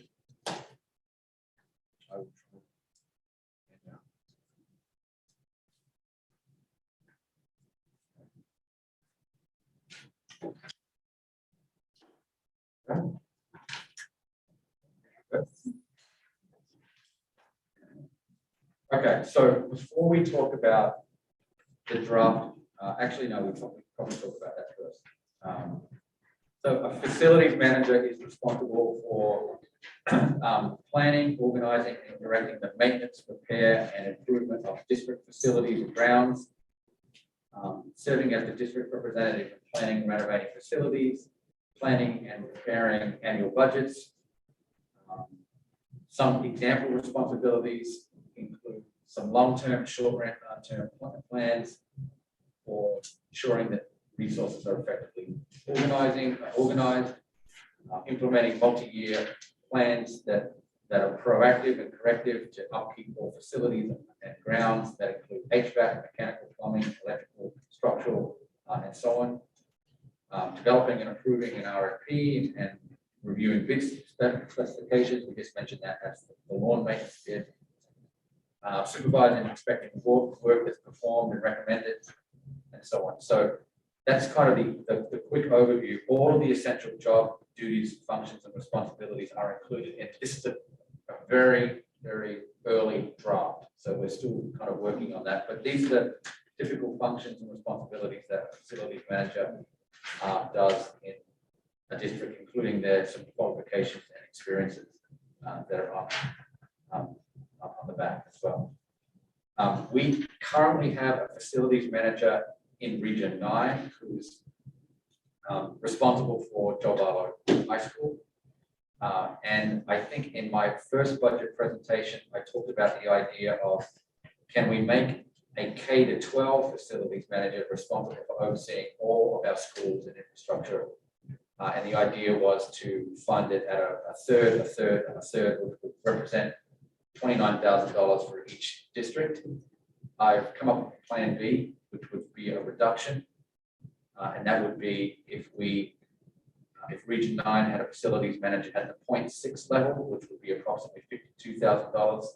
And Eastern and Reading would have facilities, would share the facilities manager at the 0.2 level, which would be a reduction from 29,000 down to 17,400, which simply means this. We have a facilities manager who is 5 days a week at the high school. The idea being, could that person be 3 days a week at the high school and spend a day at Eastern and a day at Reading to help manage our facilities district-wide? Now, obviously, if there's an emergency or an issue, that person would go to that particular site and take care of it. But in general, the person would be located at the high school for 3 out of the 5 days and so on. So that would be an example of kind of a Plan B. In reality, the Region 9 facilities manager is already paid for by the taxpayers of Eastern and Reading. And so we would be contributing our $17,400 from Reading and actually compensating Region 9. That is how we would, because the person would still stay in the Region 9 budget where they receive their salaries and medical insurance. So the type of work that they do in addition to the essential duties, functions, responsibilities that you see here, like you and I were talking earlier that we had a facilities meeting and we were discussing the capital improvement plan for Reading, and there were various items on that list, from looking at alarms, generators, elevator maintenance, roof repairs. There's significant projects that need to be worked on for Reading and John Reed Middle School over the next 12 months to 5 years. And I think these are just the projects that were on our immediate radar. We believe there are probably more projects as a result of the facility study that was done recently. And you're potentially looking at projects hundreds of thousands of dollars, maybe even millions of dollars. A roof repair alone is $2.4 million. So if you have a skilled facilities manager that is in that field, you potentially could save money while in terms of the process that you follow to manage these projects, to go back to bid for these projects, and so on. There's a lot of work that needs to be done, and I think that you need someone who is dedicated to that task. And so the facilities manager, we've downgraded, not downgraded, we've gone from a plan A to a plan B. We've cut the budget and it's still live as an option. We can see that change in our model. Stephanie's going to provide a quick overview of grants. This will answer your question, John, about where some of the grant funds are offsets in our budget. And some grants are used to fund certain positions. So this slide provides an overview of grant funding specifically for staff positions. Our grants have funded far more than staff, but this identifies the positions. You notice that the top two categories are in gray. That's because the title grants and the IDEA grants are annual grants that we expect to have fairly consistent funding. The bottom area where it says ARP and ESSER 2 grants, as we discussed earlier, these are pandemic relief grants. They have a certain term associated with them, and we tried to only identify people that we certainly hope will be needed for a shorter term period. So you can see that with Title I money, we plan to fund one math paraeducator at RES. There are 3 in total, but one of them will be funded with Title I grants. And then also hours for the homework center teacher at John Reed Middle School. The asterisk shows that you will see the offset in the operating budget. Right? Remember I said that the annual expected grants, you do see a budget offset in the document, but not for the pandemic relief grants. In addition, for special education, there is an offset to salaries for teachers and paraeducators. And I want to clarify that we're not talking about one teacher and one paraeducator. This is an amount of money that's put into the fund to offset salaries. And then for ARP and ESSER 2 grants, we are looking now to fund the one additional reading paraeducator at RES with our ESSER funds. And the hope certainly is that this is a short-term need. If it, in an analysis of our intervention and student performance in the next year, it appears that it is not a short-term need, that will show up in an operating budget proposal next year. 2 interns at RES. We have 2 interns at RES this year. We hope to have 2 interns at RES again next year, funded with ESSER 2 money. 1 multidisciplinary paraeducator at John Reed, and 1 math or writing paraeducator at John Reed. See, there's some flexibility there. And I wrote the grant in just that way intentionally so that we can really match the student need to the person that we're. Those grant funded positions, what we're seeing in 123,600 is purely salary. We would also owe them our contribution towards health benefits and our contribution towards their pension. The pension question I'm not prepared to answer, but when I wrote the ESSER grants, I had a separate line for benefits. So if we're looking at a full-time staff member, then I also factored in benefits. So when we see 31,000, that's going to be salary and benefits? Yes, it's intended to be roughly $20,000 plus $11,000 benefits, although the benefits number is. It's a placeholder. Yeah. Yes. Probably doesn't include CT mirrors. I don't think it does. Right. That's another 18%. Right, so that's how we arrived at the number. Of course, there's some variable depending on the person that we hire and their qualifications. And is there unemployment liability on the backside? I can check it. That's how it's structured. Right. Right, if we're saying it's a short-term position. It's sort of an issue flag that's trying to build. I will actually check to see if Vicky calculated CT MERS somewhere in that other payment cost, non-certified cost. But certainly not reflected. It's not really a caught by surprise, in overdrawn MERS line. Right. Have we been awarded that 1.3? Is that different from our way? The 120. The grants. Oh, yes, no, we have that. Okay. So this brings us to what you asked us to do in terms of reducing the budget You can see that this table here, in the top left-hand corner, it starts at 4.94% for $24,200,885. And this table labeled dollar reduction is the individualized dollar amount reduction per item. And then in the table next to it, it's a cumulative reduction amount. For example, you can see here in the description, modifying the transportation contract from 3% to 2%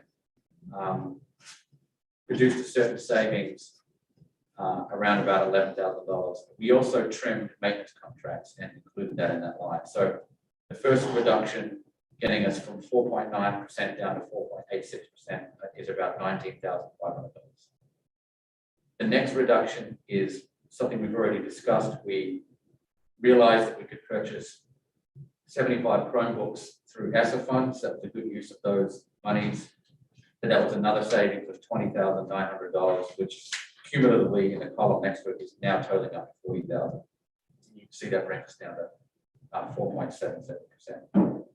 We've eliminated the mid-shift custodian, including CT mirrors and clothing, for $49,200. That brings us down to 4.55%, or a reduction so far of $89,000. We've reduced the facilities manager from 0.33 to 0.2.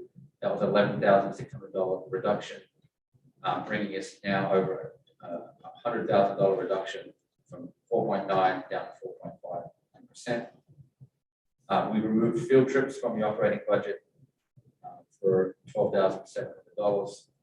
The next line, the next three lines, we've removed approximately $15,000 from operations in technology, books, and at each cost center. So that brings us down to 4.36%. Cumulatively, that's $134,047. This is another risk that we'll have to delve into on Thursday night. We reduced health benefits from 14.75% down to 14% for certified and uncertified employees. That was a savings of $18,900, bringing down the cumulative reduction to about $150,000.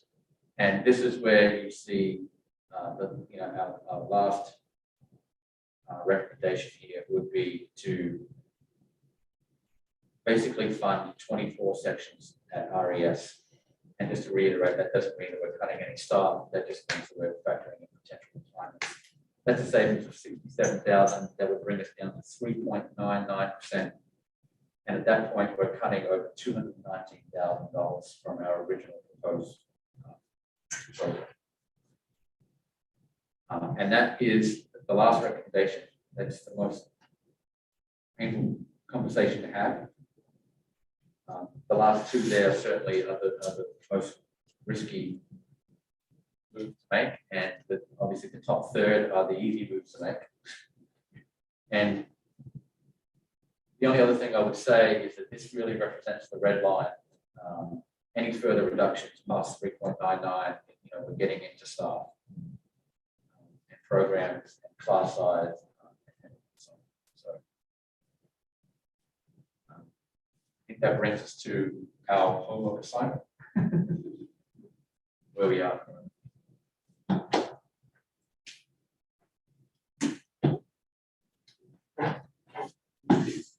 How do we decide what we're willing to do as far as the board is concerned? Like as far as to say, like 4.4 to 4.38, I don't know if that matters much. But when you were asking for, hey, how do we get down below 4? Why do we have to go down below 4? I asked in the context of basically getting a percent out of the budget. What does that look like?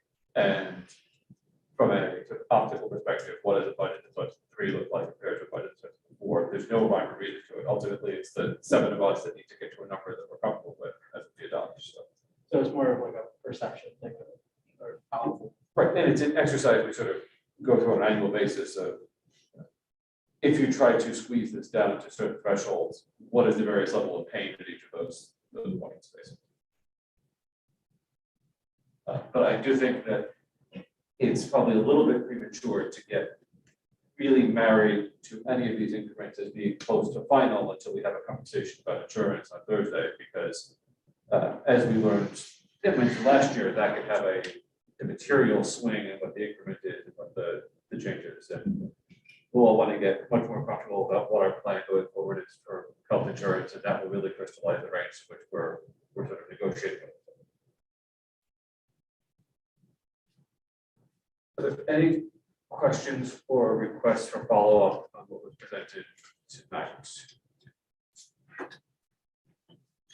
think that was really helpful. And none of these changes are reflected in your budget sheet, the public view. We haven't put the trigger on any of these changes, so they are where they are. I think it's safe to say that we should move forward and make the appropriate adjustment to the transportation contract, so that that's reflected, that's a known cost. Likewise, I think we should update the document to reflect the Chromebook purchase out of grant funds. I think that's a withdrawal from the administration at this point. And so any of these firm withdrawals, I think, should come out so that we know what we're working with operationally. And if the administration is withdrawing the custodian, we should withdraw the custodian. If you want us to have a deliberation about it, we can, we're just withdrawing it. Yeah, that's right. You could almost go all the way down to the bottom third of the table to around you could go down to the 4.36 level. Or if you wanted, you can certainly go down to 4.45 level as well, and not take out the additional funds. But if you tell us to go ahead with these changes, then we can make the changes immediately. I think I would only give a little bit of pause on the facilities manager issue, just because I feel like that's a little bit of a squishier thing that requires kind of a trilateral understanding before we start pulling. The field trip, is that, since this field trip removed from operating budget, that seems there's still, is it field trip, we're just paying the transportation? There are some other costs that are associated in another line in the budget. We haven't provided you that cost yet. Okay, is that what would be removed? Both transportation and. So it's canceling the field trip? Yeah. Okay. It's Well, it's not canceling board funding. of the Yes, field trip, It's not canceling your canceling the funding. field trip. Field trips. Right, the one yeah. that parents pay for. Or is it more continued current practice of having parents fund transportation for field trips versus including it in the budget? There hasn't been a practice in almost 3 years now. What was the practice previously? Parents. Parents are right, right, right. How far back do you have to go? Yeah, right. I'm saying we haven't had a field trip in over 2 years. Oh, That's right. the COVID thing, right? So Yeah. there's a whole swath of the community that has no idea what the current practice is. Yeah. Sad. That's one thing, yeah. Yes, as long as there's. Need-based. It doesn't cancel the field trip. Yeah, okay. Parents have to pay. And this document you gave us with the layout of the staff of the schools, does this still have a tie into the budget requests? So when I look at 22, 23, that's the number that, Yes. not the slide you have up, but your original ask there. It's a good question. That is the question. I don't think it's totally correct. No, but I think there are some minor updates that we can make to this. Actually, this is a good, we plan to get this to you shortly. We're working on this now. This is basically the budget book. And all of these data in here are live. So any changes we make in the budget sheet are reflected here and vice versa. So if I look at what was shared, it'll be different than what's printed out. So I wanted to, Well, because we gave it to you in the printout. You mean the printout we handed out? Oh, this is the printout's not updated, but. Someone might have to hit the update button. So if it doesn't reflect immediately a change, there is an update there that might Refresh. might need to be refreshed. I wanted to point out to the new board members, first time through this process, that something that I've always observed that I'm not 100% okay with, and that is there's an intense focus on the 25 classroom teachers at RES, right? There are 116 people in that building. We're planning on around 116 and an increase actually of about 5 FTEs at RES, right? So we are having a discussion about the classroom teachers, but there's a lot more to it than that.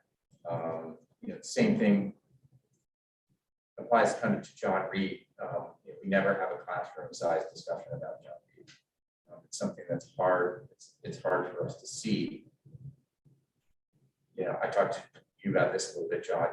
The documents that I've gotten on classroom size there make me feel like I'm in 7th grade, or maybe even further down than that. Hard to understand.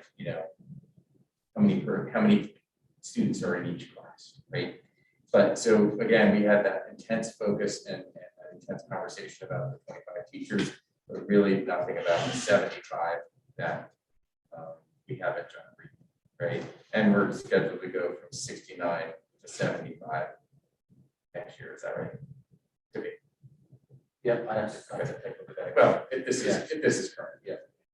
Where is the electronic version of that? Is there a link or is it a part of this The clickable budget? It's a Google Doc, and there are parts of it that will be integrated into our budget.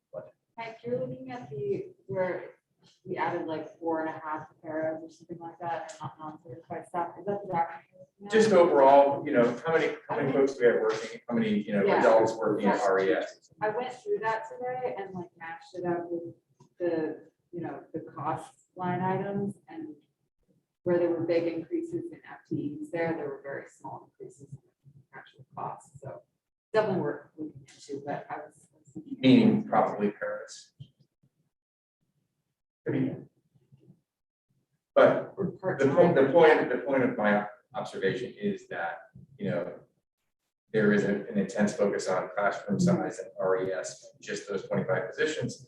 But there's a lot that we could talk about. There are, 200, almost 200 I'd love staff. to talk about all that. Too. Yeah. Why does the focus on the classroom versus the other positions? Is that where are the other positions not movable, or you don't see that as a possibility? Well, I think at the middle school level, we're talking more about teaming and the way the schedule fits together. And so I think that's a little bit more complicated with changing classroom teachers at middle school for that reason. And we could provide more insights into the middle school schedule and what we want to do, not just, we have a new principal, where Megan wants to take the school next year in terms of more course offerings and enrichment and so on. We've had a couple of conversations about that. And some of the increases in staff that you saw in that report, I think there's a few of them that are actually cost neutral. Like we included adding in the 3 paras that you saw tonight that didn't have a cost associated to it, but as a body, they're in the report as well. From the grant. Yeah.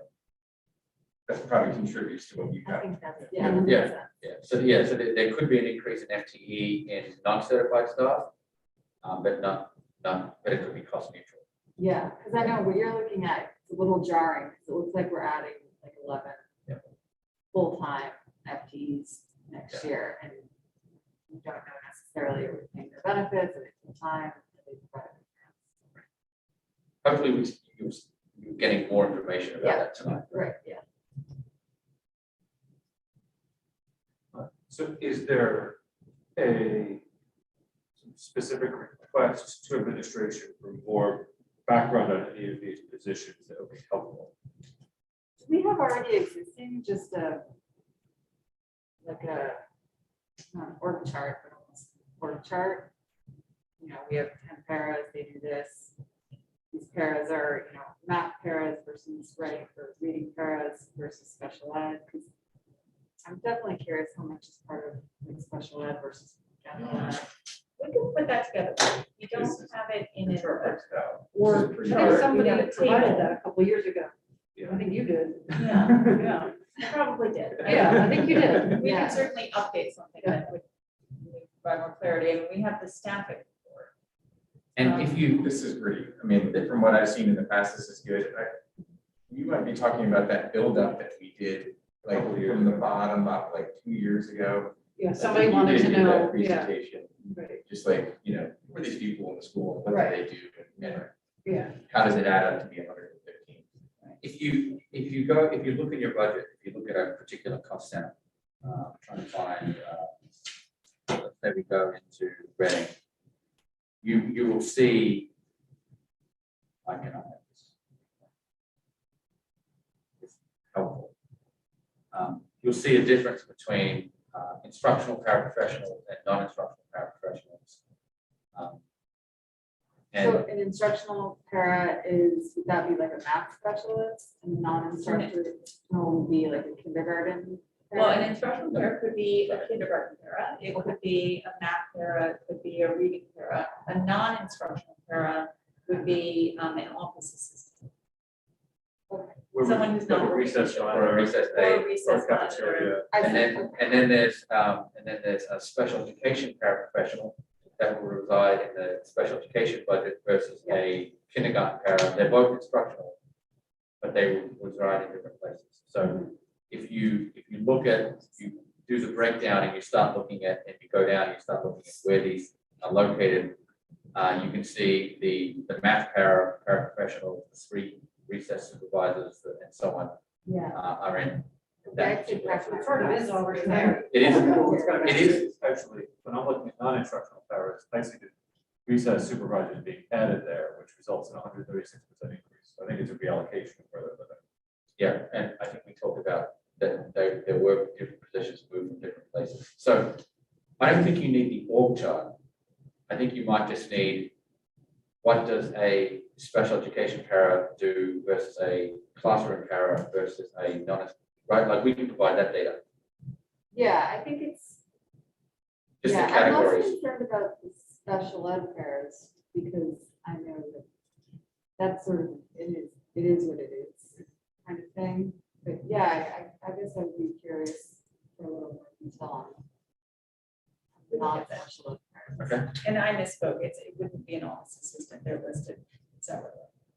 Yeah, I mean, it really does look like cafeteria supervisors and recess supervisors. And it looks a little funny because instructional powers are down 12%, non-instructional up 130%. That's just moving the recess out of instructional and non-instructional. Yeah. okay, we can get that for you.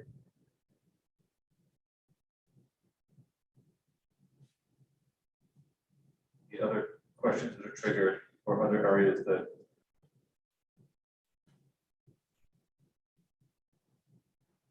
are of interest.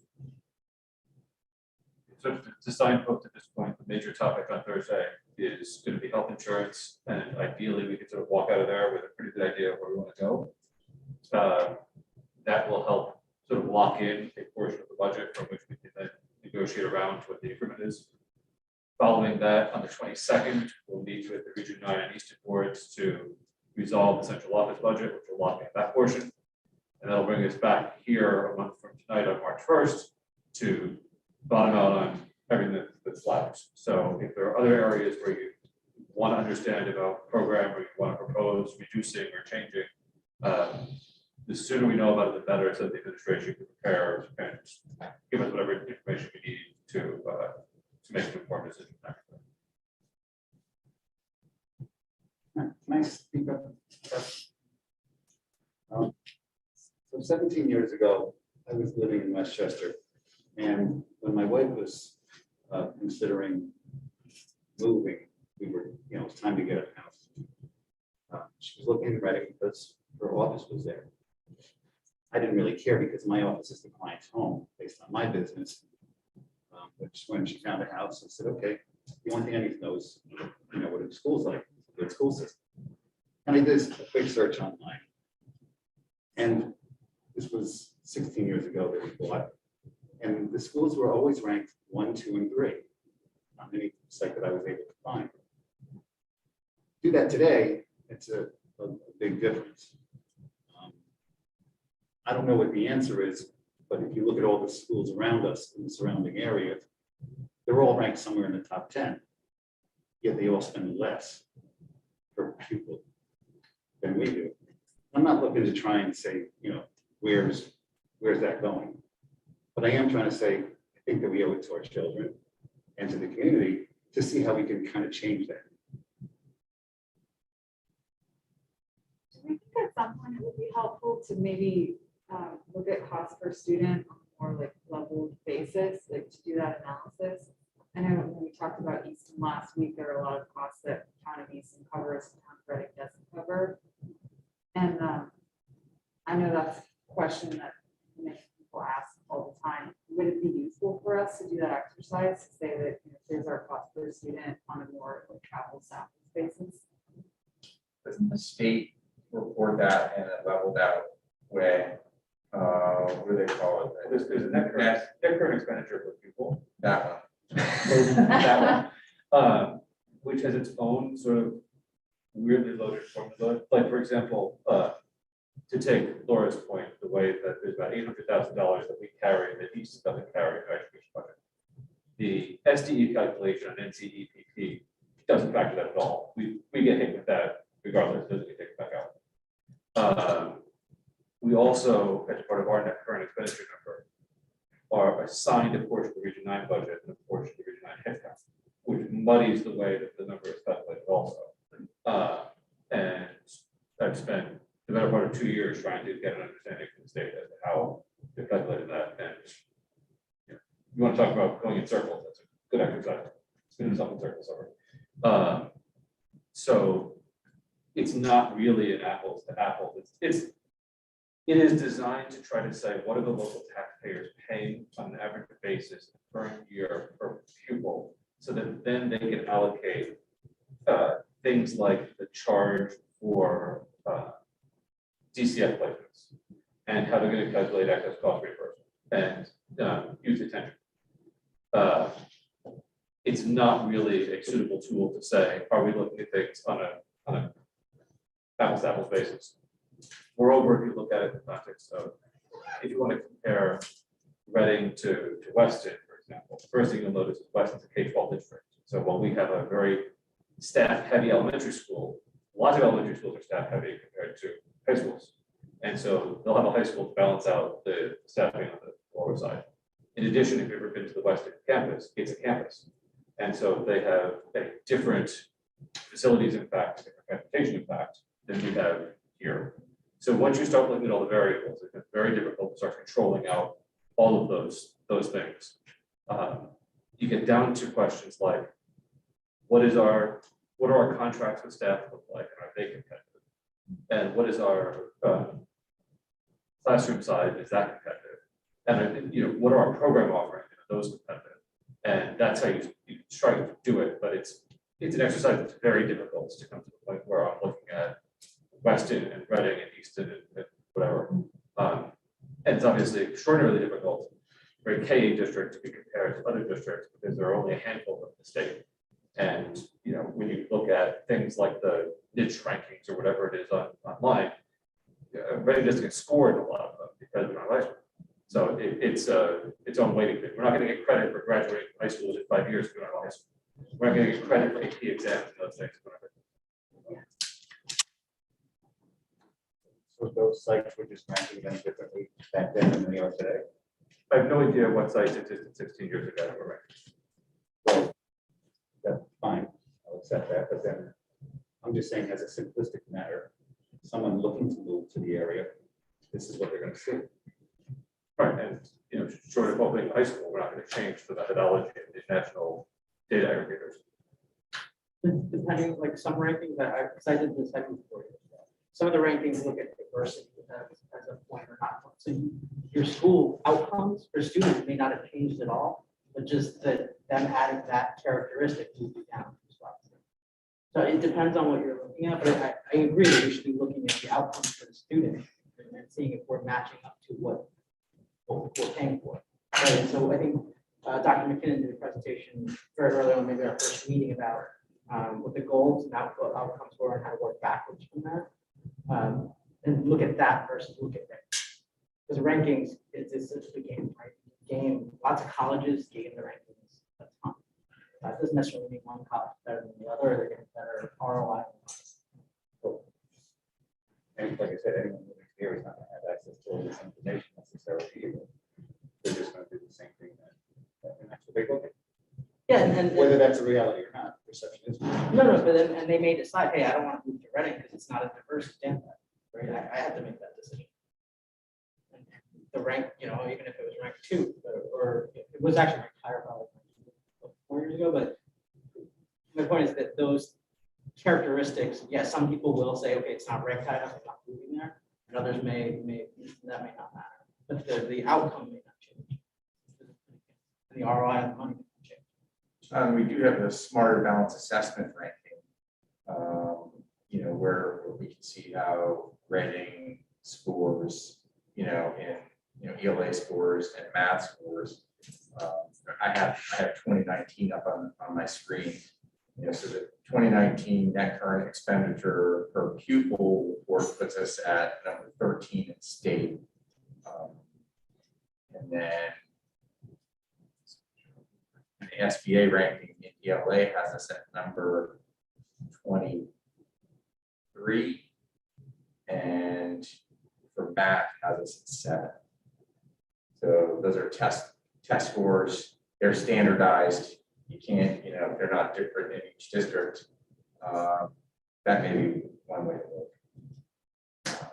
Over the years, there's also been a lot of discussion on both the Easton and Reading boards about how to provide better communication to people who might be looking to move into the area. So how can we really improve our website communication? We many years ago, we hosted a gathering of area realtors. We talked about what our schools have to offer and how can we allow people from the outside to get to know our schools in a way that you can't necessarily see in test scores and so I think that we have made a number of advances in the communication area. That's certainly been an area of focus for this board. Like the rankings that you have access to ones that are from previous years. I'm looking at 2019 here. Was the SBA ranking disrupted? Yes, Oh, we yeah, didn't with give the COVID. MBA in 2020. Say again? We didn't give them in 2020, and then it wasn't used. Last year's performance was not used. Do you know if they reported it? It was not, was it reported? It's reported, it's on Ed site, but it wasn't used for any type of analytics. Okay. It's reported with a big warning. Don't use this for It was anything. reported with a warning, but they said, don't Everyone share can use this. it and anyway, let but it just- Yeah. Is your concern about like, essentially that property dollar, right? People don't want to move your property dollar to go down? But I'm trying to, I agree with you that the outcome should be good, the ROI should be good, but the rankings and the output.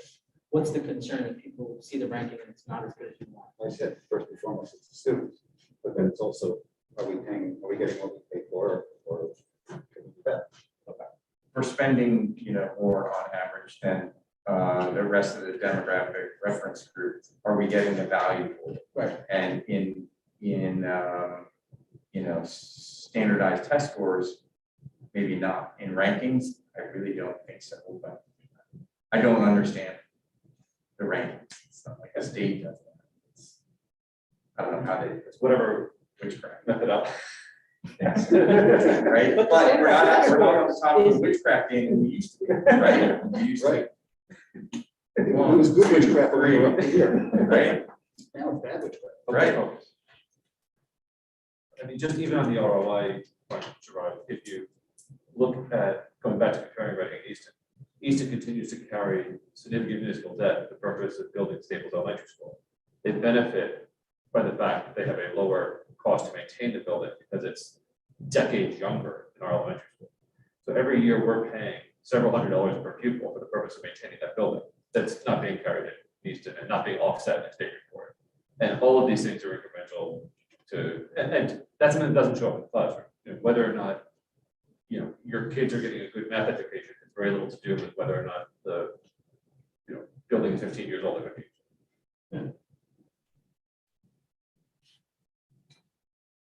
My thoughts on this is that it's very difficult to calculate or to put a value on per pupil expenditure. And compare that to different districts, for the reasons that Chris just pointed out, that a lot of districts are doing things differently and have different metrics.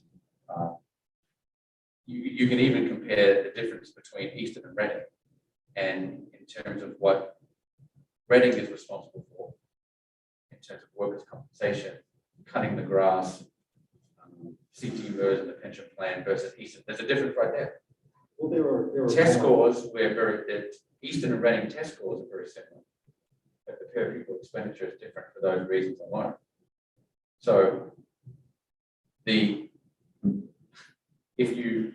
are you going to say that we're going to pay less because our test scores are lower, or we're going to pay more because our test scores are higher? I think in reality, what we need is a very strong strategic plan that looks at what skills students need this year and over the next 3 years. And that strategic plan has to also pay close attention to our facilities needs. And we need to develop a 3-year budget. So in the same way that we're planning ahead for Chromebooks and interactive whiteboards, we need to have that plan in a lot of different areas, so that we can say things like this. I've noticed that Western, Westport, Wilton, Darien, and New Canaan have more instructional support specialists than we do. If they have more instructional support specialists, they're providing interventions to those students who are struggling. Those students are scoring higher on test scores. So really what you have to look at is what are the supports we're putting in place in the classrooms, and do those things have an impact, and what is the size of that impact? And what I would like to do more of as a leader is to identify the highly effective classroom practices that are going to improve instruction and learning immediately. Those are the things that are going to improve test scores and student achievement over time. The budget is what are the resources we need to put in place. Unfortunately, this year's budget is to maintain what we have. It's not to build towards what we don't have.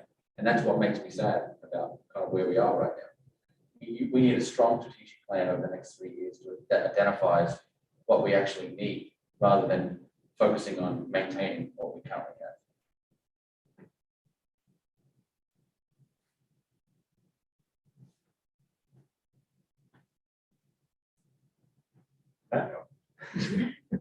If there are no further comments or questions or requests for Thursday, I would just ask everybody to come prepared with all of their health insurance questions they can think of Thursday night, so that we can work through that issue, take a look at the summary that was in the packet for tonight to understand the trajectory of costs, and take a look at self-insurance. And if you have a moment, you can take a look at the Connecticut State Partnership Plan website to get understanding of what the alternatives are, so that we can have sort of a full conversation with the consultants about the different options for health insurance. So the only homework we have so far are the definitions of non-instructional versus instructional and paraprofessional. That was your question, Laura. Yeah, but like, keep it super simple. I don't want. Yeah, okay.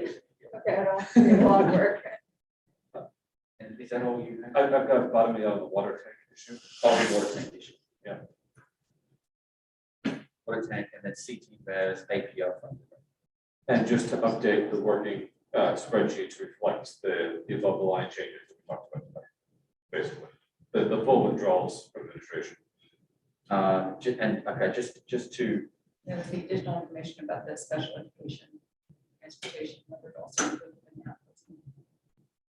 The question about 83,000. Yeah, so Yeah, we're all- yes, right, which is somewhat of a current year, and I guess part of it is whether there's a carryover effect. Exactly. Good question. And then anticipating a special ed question that we always end up with, you know, with there's certain things that the gens know that, you know, this is gonna happen, and then they also log a certain amount just in case. So it's nice to know what that number is, and how conservative or, you know, blowing it up just because it might happen, or, you know what I kind mean? of like what happened at the end of last year. Right. Can I just clarify what you said? Did you say, looking at these changes, to factor those in and make those changes? No one wants, no, the ones that are done. I would say we're making the transportation, Chromebooks, custodian, because you're withdrawing all three of those. All right. I would leave facilities manager until we have a more clear understanding of the direction that's going. I would take field trips out.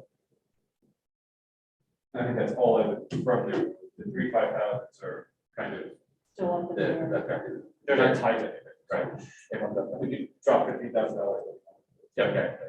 Okay, so we'll factor those in, and that will reflect. And so that should bring us down to about 4.55.